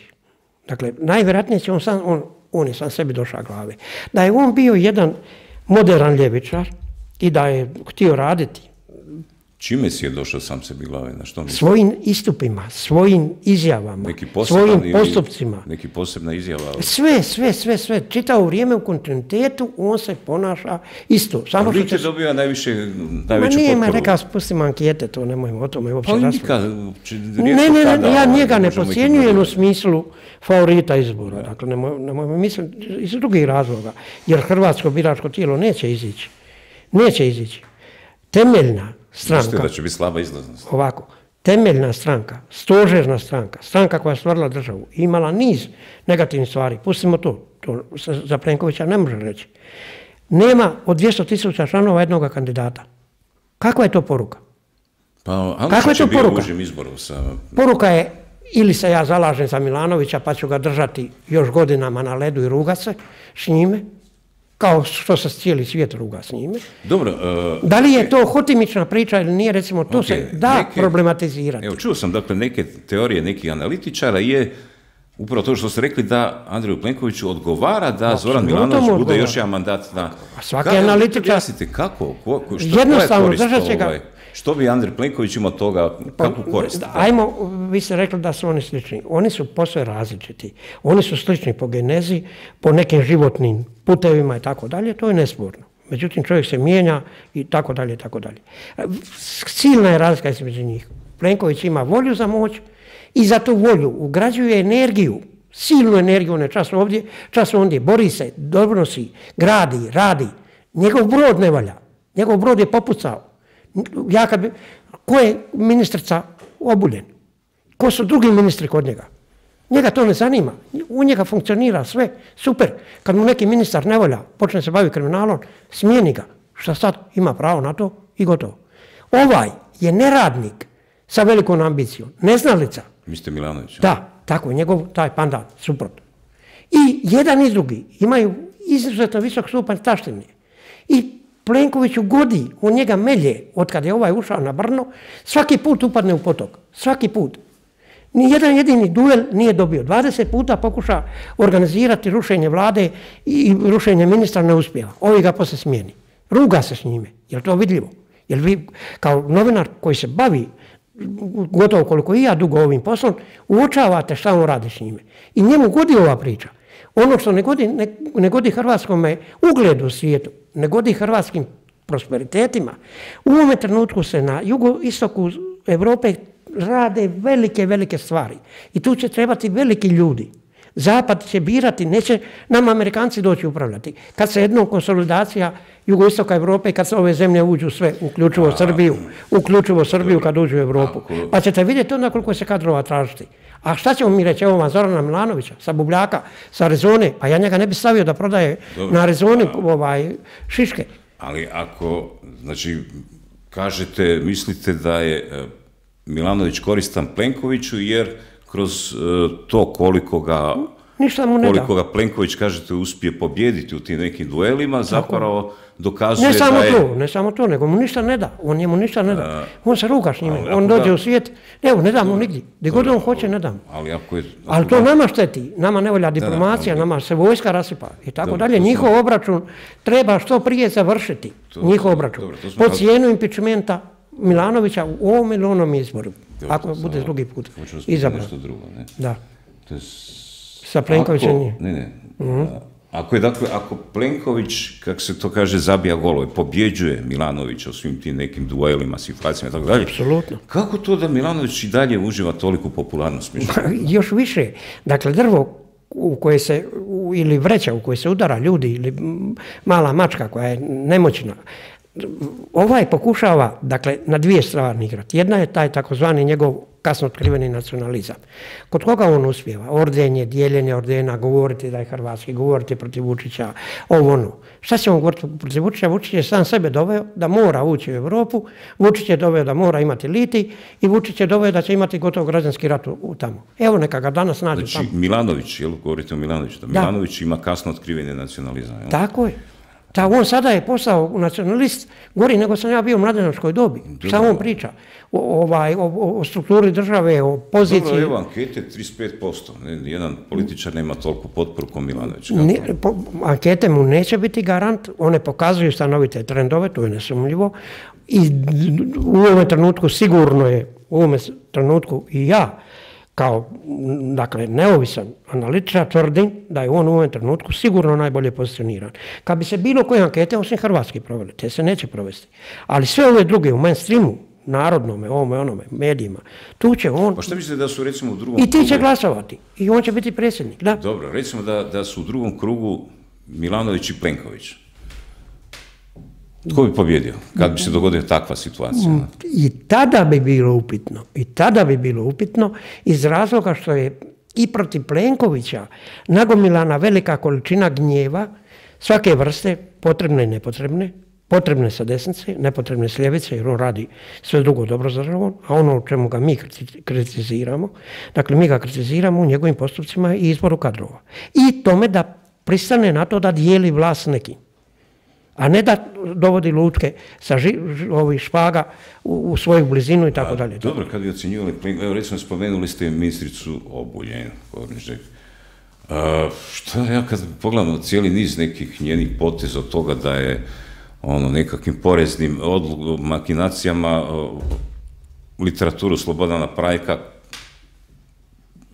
dobro, to se u žargonu reklo da je udarila mu porez na šund, ali zapravo nije se potrudila da izbjegne neke strožije porezne okvire, pa do toga recimo onaj film, onaj masakr u Uni gdje su hrvatski vojnici kazani. Da, djevojčica s Kozare i tako dalje.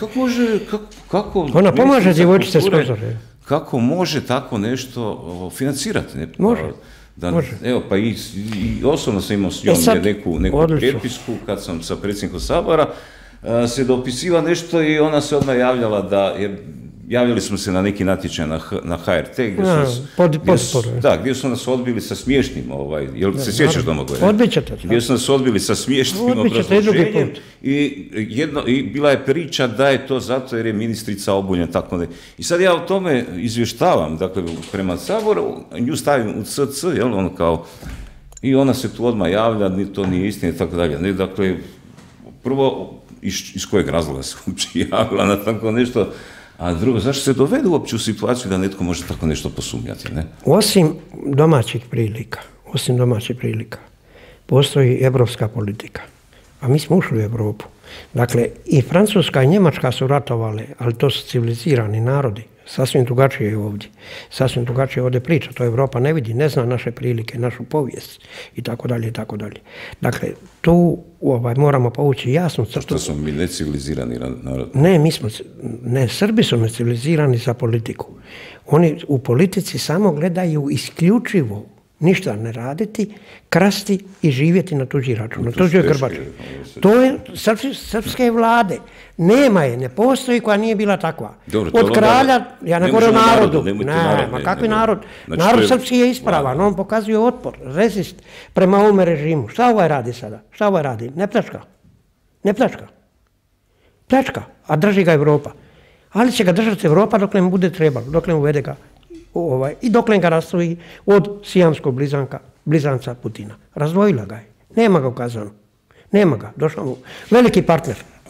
Ali dobro, počeo sam zapravo s time, kada bismo ocjenjivali Plenkovića kao dobrog ili lošeg političara, kao dobrog ili lošeg predsjednika vlade, pa sad stavimo na tezoljud ono što bi se moglo nazvati kao dobri rezultati, a stavimo na drugu stranu, dakle, sve ovo, od ministrice kulture do situacije, ne znam kako. Prije svega njegova vanjska politika. Dakle, ta neke koalicije sa ljudima koji su bili na drugoj strani za vrijeme Domovinskog rata i tako dalje. Vanjska politika mu je dobra, visoku ocjenu bi joj dao.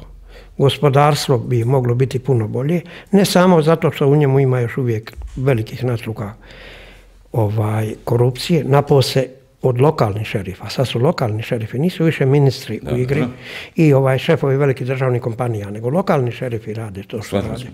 Tako je. Dakle, i u gospodarstvu, s obzirom kroz to sve se prolazi svijet i mi, dobio bi prolaznu ocjenu što se toga tiče.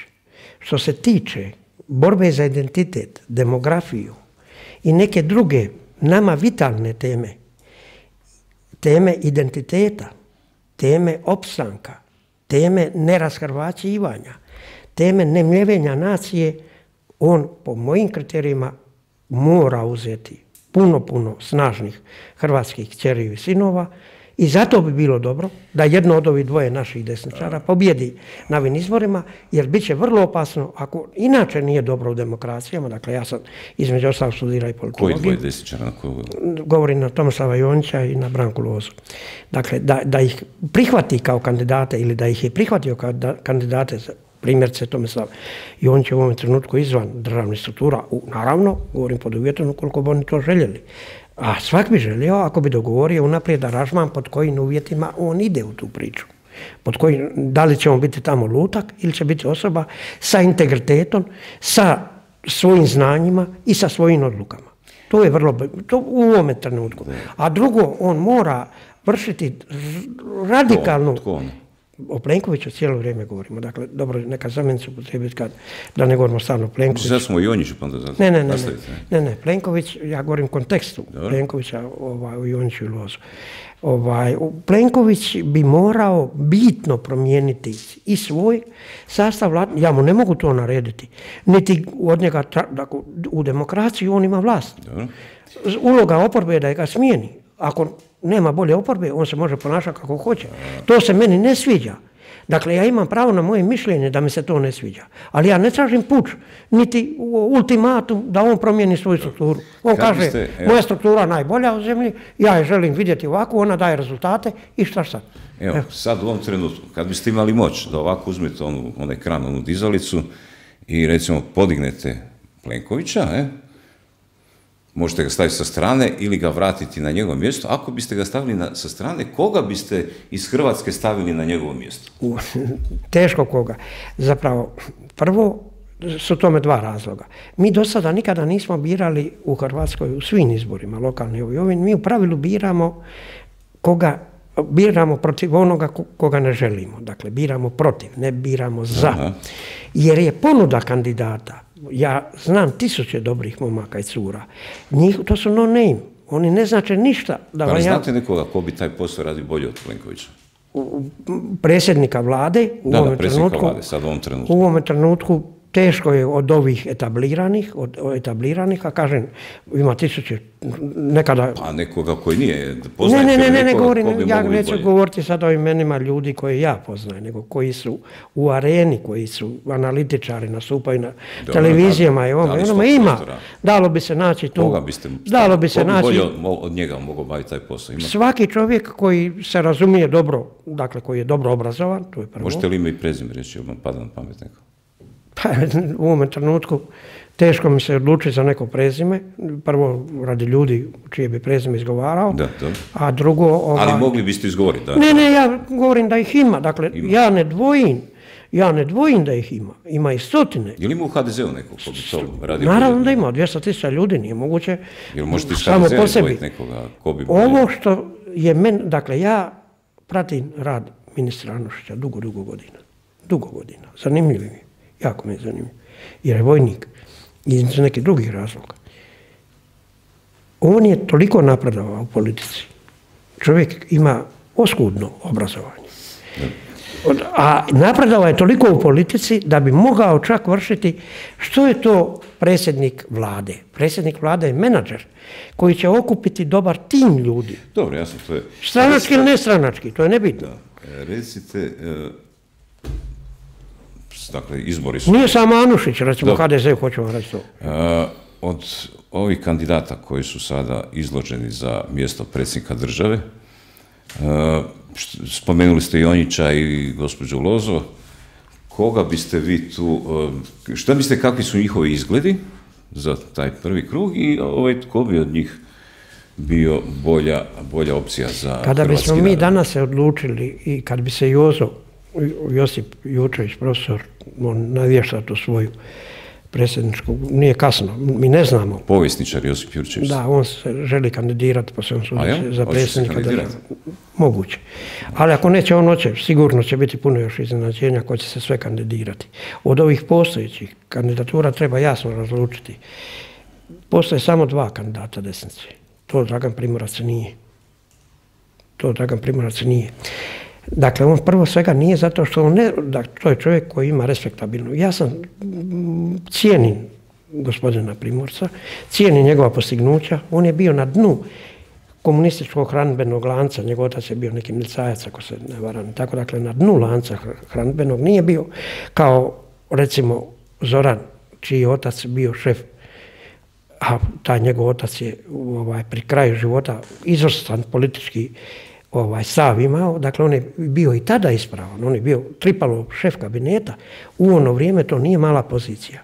I drugačije se raste kad o vama misli partija, bilo koja, a drugačije kad vi morate svojim prstima zarađivati svoj kruh. To je nedvojbeno. Prema tome, mi nemamo na desnici objektivno u ovom trenutku nego 2 kandidata, koja oba stoje jako loše. A na ljevici ovo sve drugo. Oni se mogu predstavljati da su nacisti, da su AfD, da su ne znam ko, politkancelari, budući i tako dalje. Oni svojim gardom, svojim istupima, svojim postupcima su sigurno ljevičari. O Miru Bulju neću trošiti riječi jer je čovjek, dakle, nije, po mojem mišljenju, on zna dobro šta ja mislim o njemu i on sam o sebi nekada to kaže. On se tobože iz protesta, iz prosvjeda kandidirao. Međutim, ne, Miro Bulj je osoba koja je podkapacitirana u svakome smislu. Osim toga ima 2 velika tereta, a to je nekupnja jedno državne nekretnine gdje država imala pravo prvokupa, pa je onda mogla biti njegova sinjska nekretnina, ta velika u Sinju, i ova druga priča sa stanom njegovim. Dobro, šta mislite kako će proći? Ovako, ja sam se zalagao od kad sam se počeo baviti politikom, recimo da je to bilo prije zatvora negdje 88. godine. A onda 89. intenzivno, moji su tekstovi prvi objavljivani po svim časopisima, da sada sebe ne hvalim ovdje, i vrlo ozbiljno sve do dolaska u SOU. Neki 15 godina ja sam tamo radio i bio sam korektan prema firmi, prema zakonu i nisam se bavio politikom u smislu bilo kakve skrivene politike, ali sam je pratio.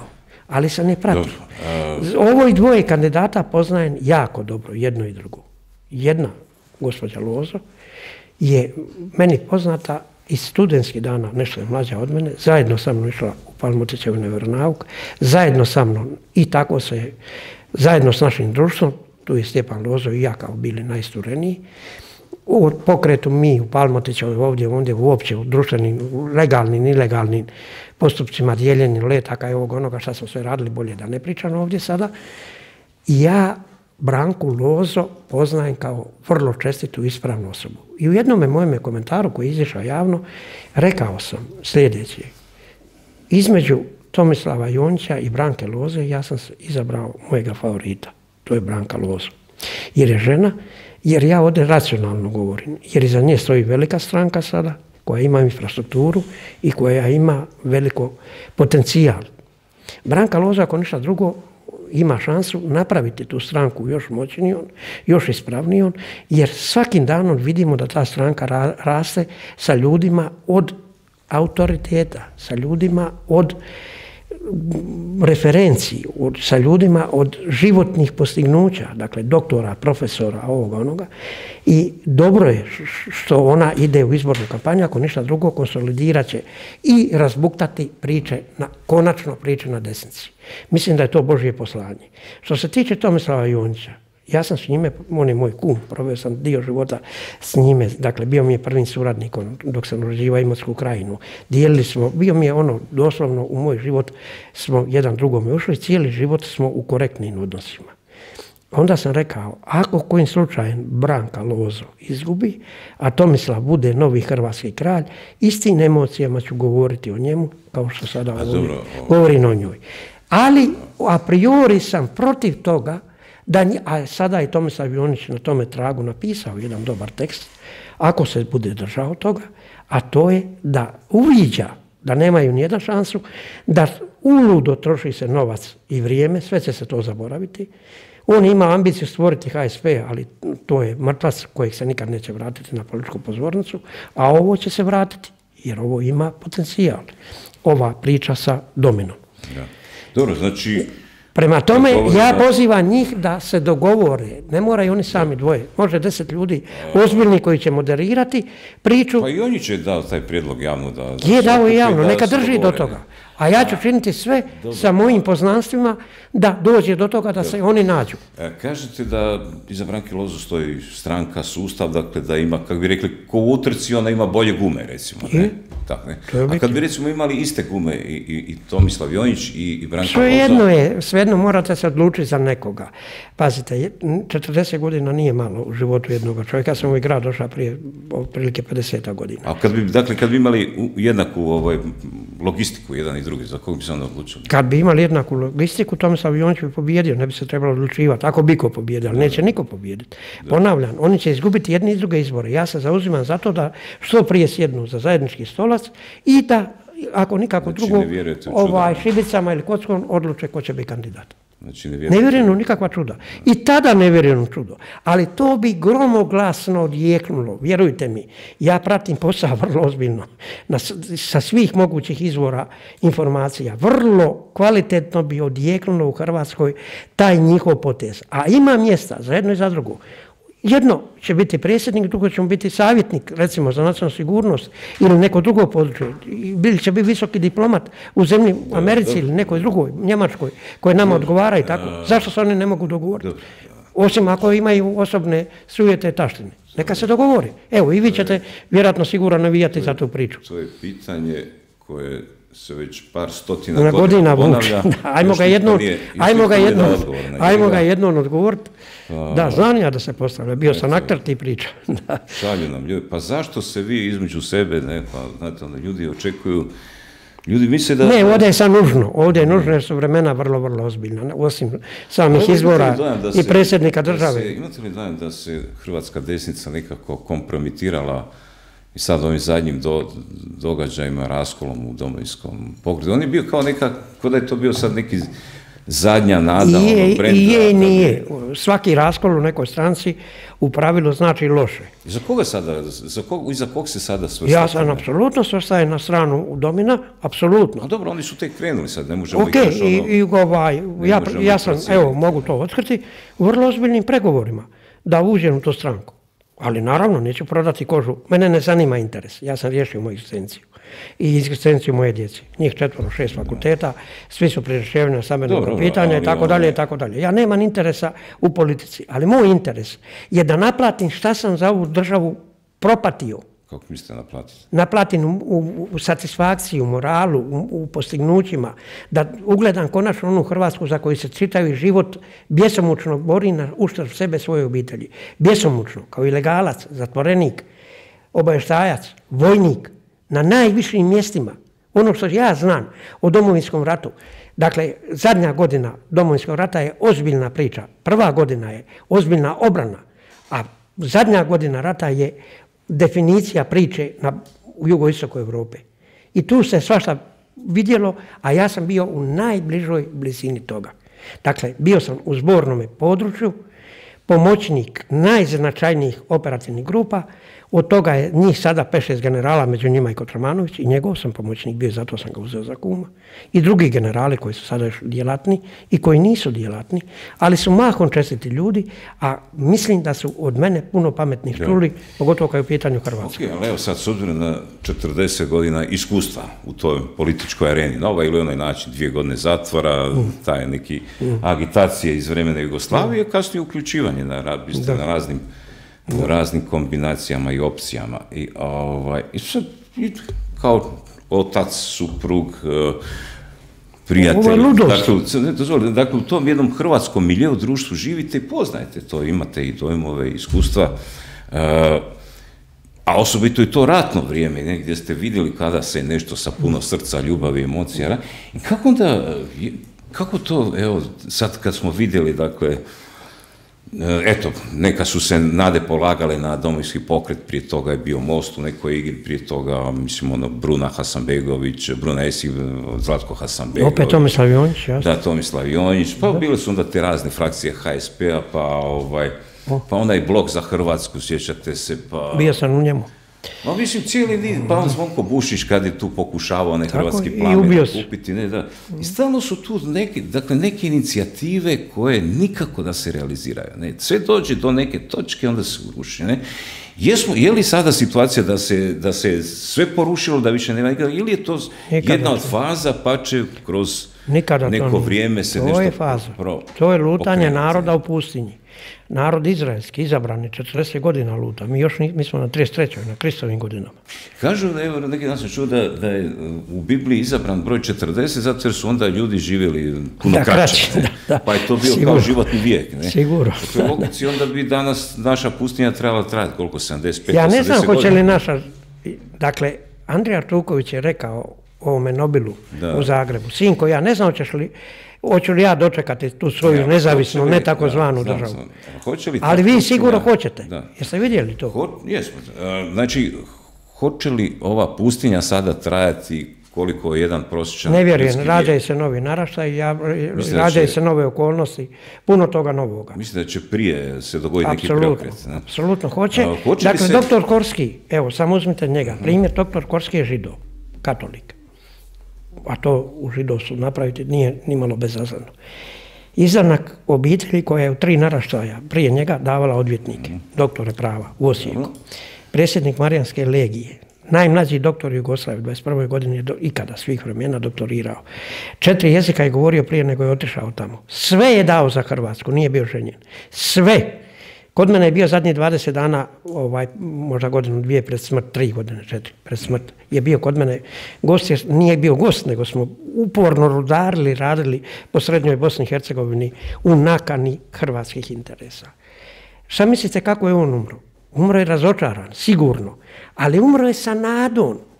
Ja moram vjerovati da jedan put budu zadovoljni Hrvati. Ja moram vjerovati da će se stvoriti ta Hrvatska država. Zašto moram vjerovati? Njeni najbolji sinovi i kćeri su previše toga žrtvovali. Od onih trenutaka kad se nisu pitali, dakle ja prvi na jugoteleviziji koja se zove KRT, u Luke Mitrovića izvodim križni put, prvi na televiziju svim scenama. O meni vi govorite ovdje o krvu ili o ratu, ja kažem vi ne razumijete evanđeosku poruku, ne razumijete evanđelje, pa vam ovo nije jasno. Kad smo došli u njega u 12 sati, to je najgledanija emisija prvih izbora, doktor Šošić i 4 klinaca tada, godina 90.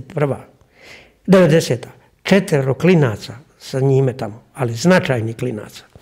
I on kaže nama, dečki, ovdje je doveo Veselica 5 sveučilišnih profesora. A doktore, i drugi Tuđman je doveo ekipu i tako dalje. Doktore Šošiću, vi ste doveli 4 klinaca. Mi se s ničim s vama ne slažemo. Ali vjerujte nam, evo i gospodin Matković i Augustin Bašić, koji su bili dolje, se slažu da ste bili daleko najbolji večeras ovdje. A vrlo vruće i vrlo opasno ste govorili, Jugoslavija još tada čvrsta, da ne može biti čvršća. A ja sam došao netom prije toga iz zatvora. Dakle, on kaže, i tako se je dogodilo da je mladost hrvatska, to ste vidjeli, u jednome zanosu stvorila Hrvatsku. Zašto hrvatski političari, govorim hrvatski, se ne mogu udružiti i napraviti jednu sintezu najboljega u Hrvatskoj i konačno uzeti svoju državu u svoje ruke? Vjeruju li da će njihove, te uski interesi, njihove taštine biti jednoga dana od ljudi odbačene, prosute i njihovi životopisi koji imaju vrijednosti da će biti ništavni? Evo, to je moj, dakle ja sam, mislim, zadnji puta rekao, meni je sada 66 godina i ove godine ja još sam aktivno, ako nešto napravim, ostaću u politici. Ako ne, ja se iz operativne politike definitivno izvlačim. Jedino čime ću se baviti je sređivanje mojih knjiga napisanih, a ima ih 15-ak, i produciranje novih tekstova za odgoj mladih za politiku. Evo, to je moj životni interes. Sve drugo ja sam u životu proživio. Sve. A dobro, što mislite, uvijek se postavlja pitanje odgovornosti, pa eto neki ljudi zastrane u neke političke stranputice. Ovisi odakle se gleda, znate, kad gledate sa lijevoga na desno, onda vam je desno stranputica, odnosno gledate s desna na lijevo. To je logično, dobro da je tako. Kad gledate sa jugoslavenske pozicije, onda vam je nekakav sudjelovanje u tim inicijativama logično patriotska, a gledate s hrvatske strane, to je izdajničko ili protu, naravno, ili neprijateljsko. Ali ona prava istina, dakle, mi je tu na zemlji teško možemo dokučiti, možda je možemo malo opipati, ali kad dođete gore... Sve nas čeka. Kod Svetog Petra, onda... Sve nas čeka. Što mislite kad dođu kod Svetog Petra, recimo, evo, spominjali smo Fred Matića, je li ga Sveti Petar pitao, slušaj, objavljivanje onog popisa branitelja, je li ti to trebalo? Ili evo Budimir Lončar je došao, je li ga pitao, slušaj, zašto ti si tamo glasao protiv... Da, samo mi kažemo da... Što mislite, dogodili se takve situacije kad se one gore, da li se postavljaju ta pitanja? Ne postavljaju se ta pitanja. Svakome od nas je od dlan ruke... Znate da se ne postavlja? Ne postavljaju se. Dakle, Bog ima sa svakim čovjekom plan. Sa svakim čovjekom plan. Ako stvara isotonu, onda je nama poruka kakvi ne smijemo biti. Dakle, mi ne znamo Božji plan. Presićušni smo da bi ga razumjeli. Ali kaže se, sva sudbina tvoja je u imenu tvome i sudbina je tvoja u dlan tvoje ruke zapisana. I to je točno.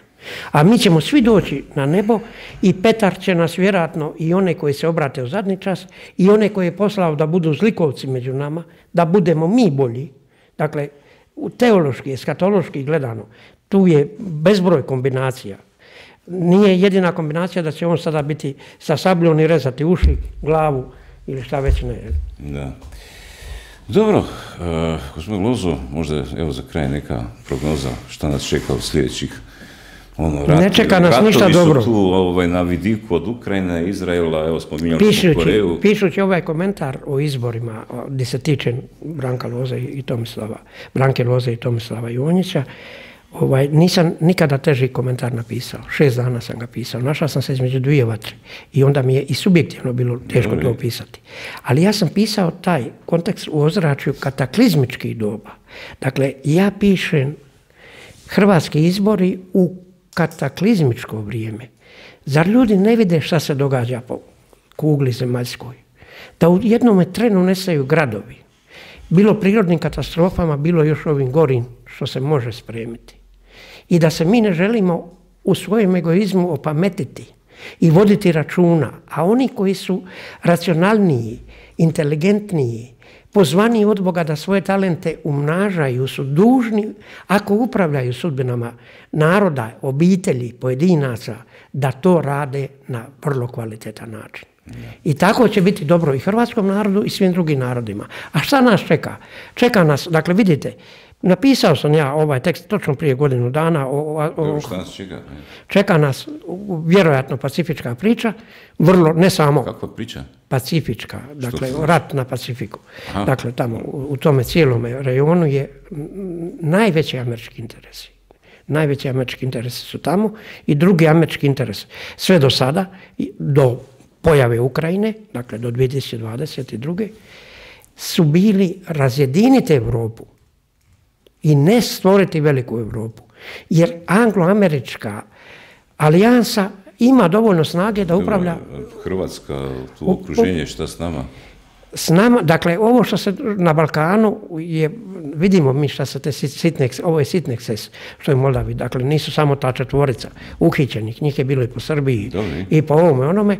Srbija će, cijela regija će definitivno ući akcelerirano unutar Evropske unije, kao prve stepenice, a neki od toga možda čak i prije u NATO, pa kao Bosna i tako, pa tek onda u Evropsku uniju. Isto tako će se dogoditi na istoku.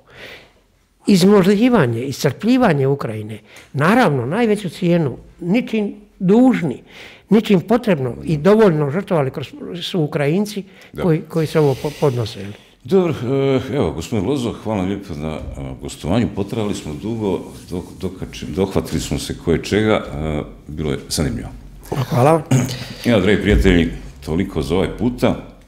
Za kraj, evo da spomenem, s obzirom da smo malo ušli u ovaj prostor transcendencije. Jučer se dogodila jedna jako tužna vijest, jedan tužan događaj. Ravnatelj bolnice Rebro je pao sa stepenica, polomio se, poznavao sam čovjeka, bio je, evo mogu reći, dobar, vrijedan, sposoban. Mislim da je to veliki gubitak i za našu državu, za sektor zdravstva, naravno i za njegovu obitelj i evo, jednostavno moram spomenuti, baš me to bilo stresno. Evo, pridržujem se sa pokoj vječni, daruj mu gospodine. Da, evo, toliko, vidimo se ponovo za 48 sati.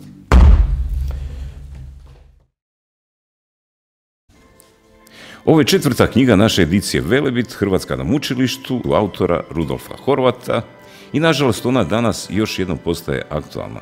Iako danas nitko ne napada hrvatske granice, iako velikosrpski nasilnici ne bombardiraju naše gradove, mi danas kada smo konačno stvorili vlastitu državu, ipak još jednom osjećamo, nažalost, ugroženost svoga identiteta.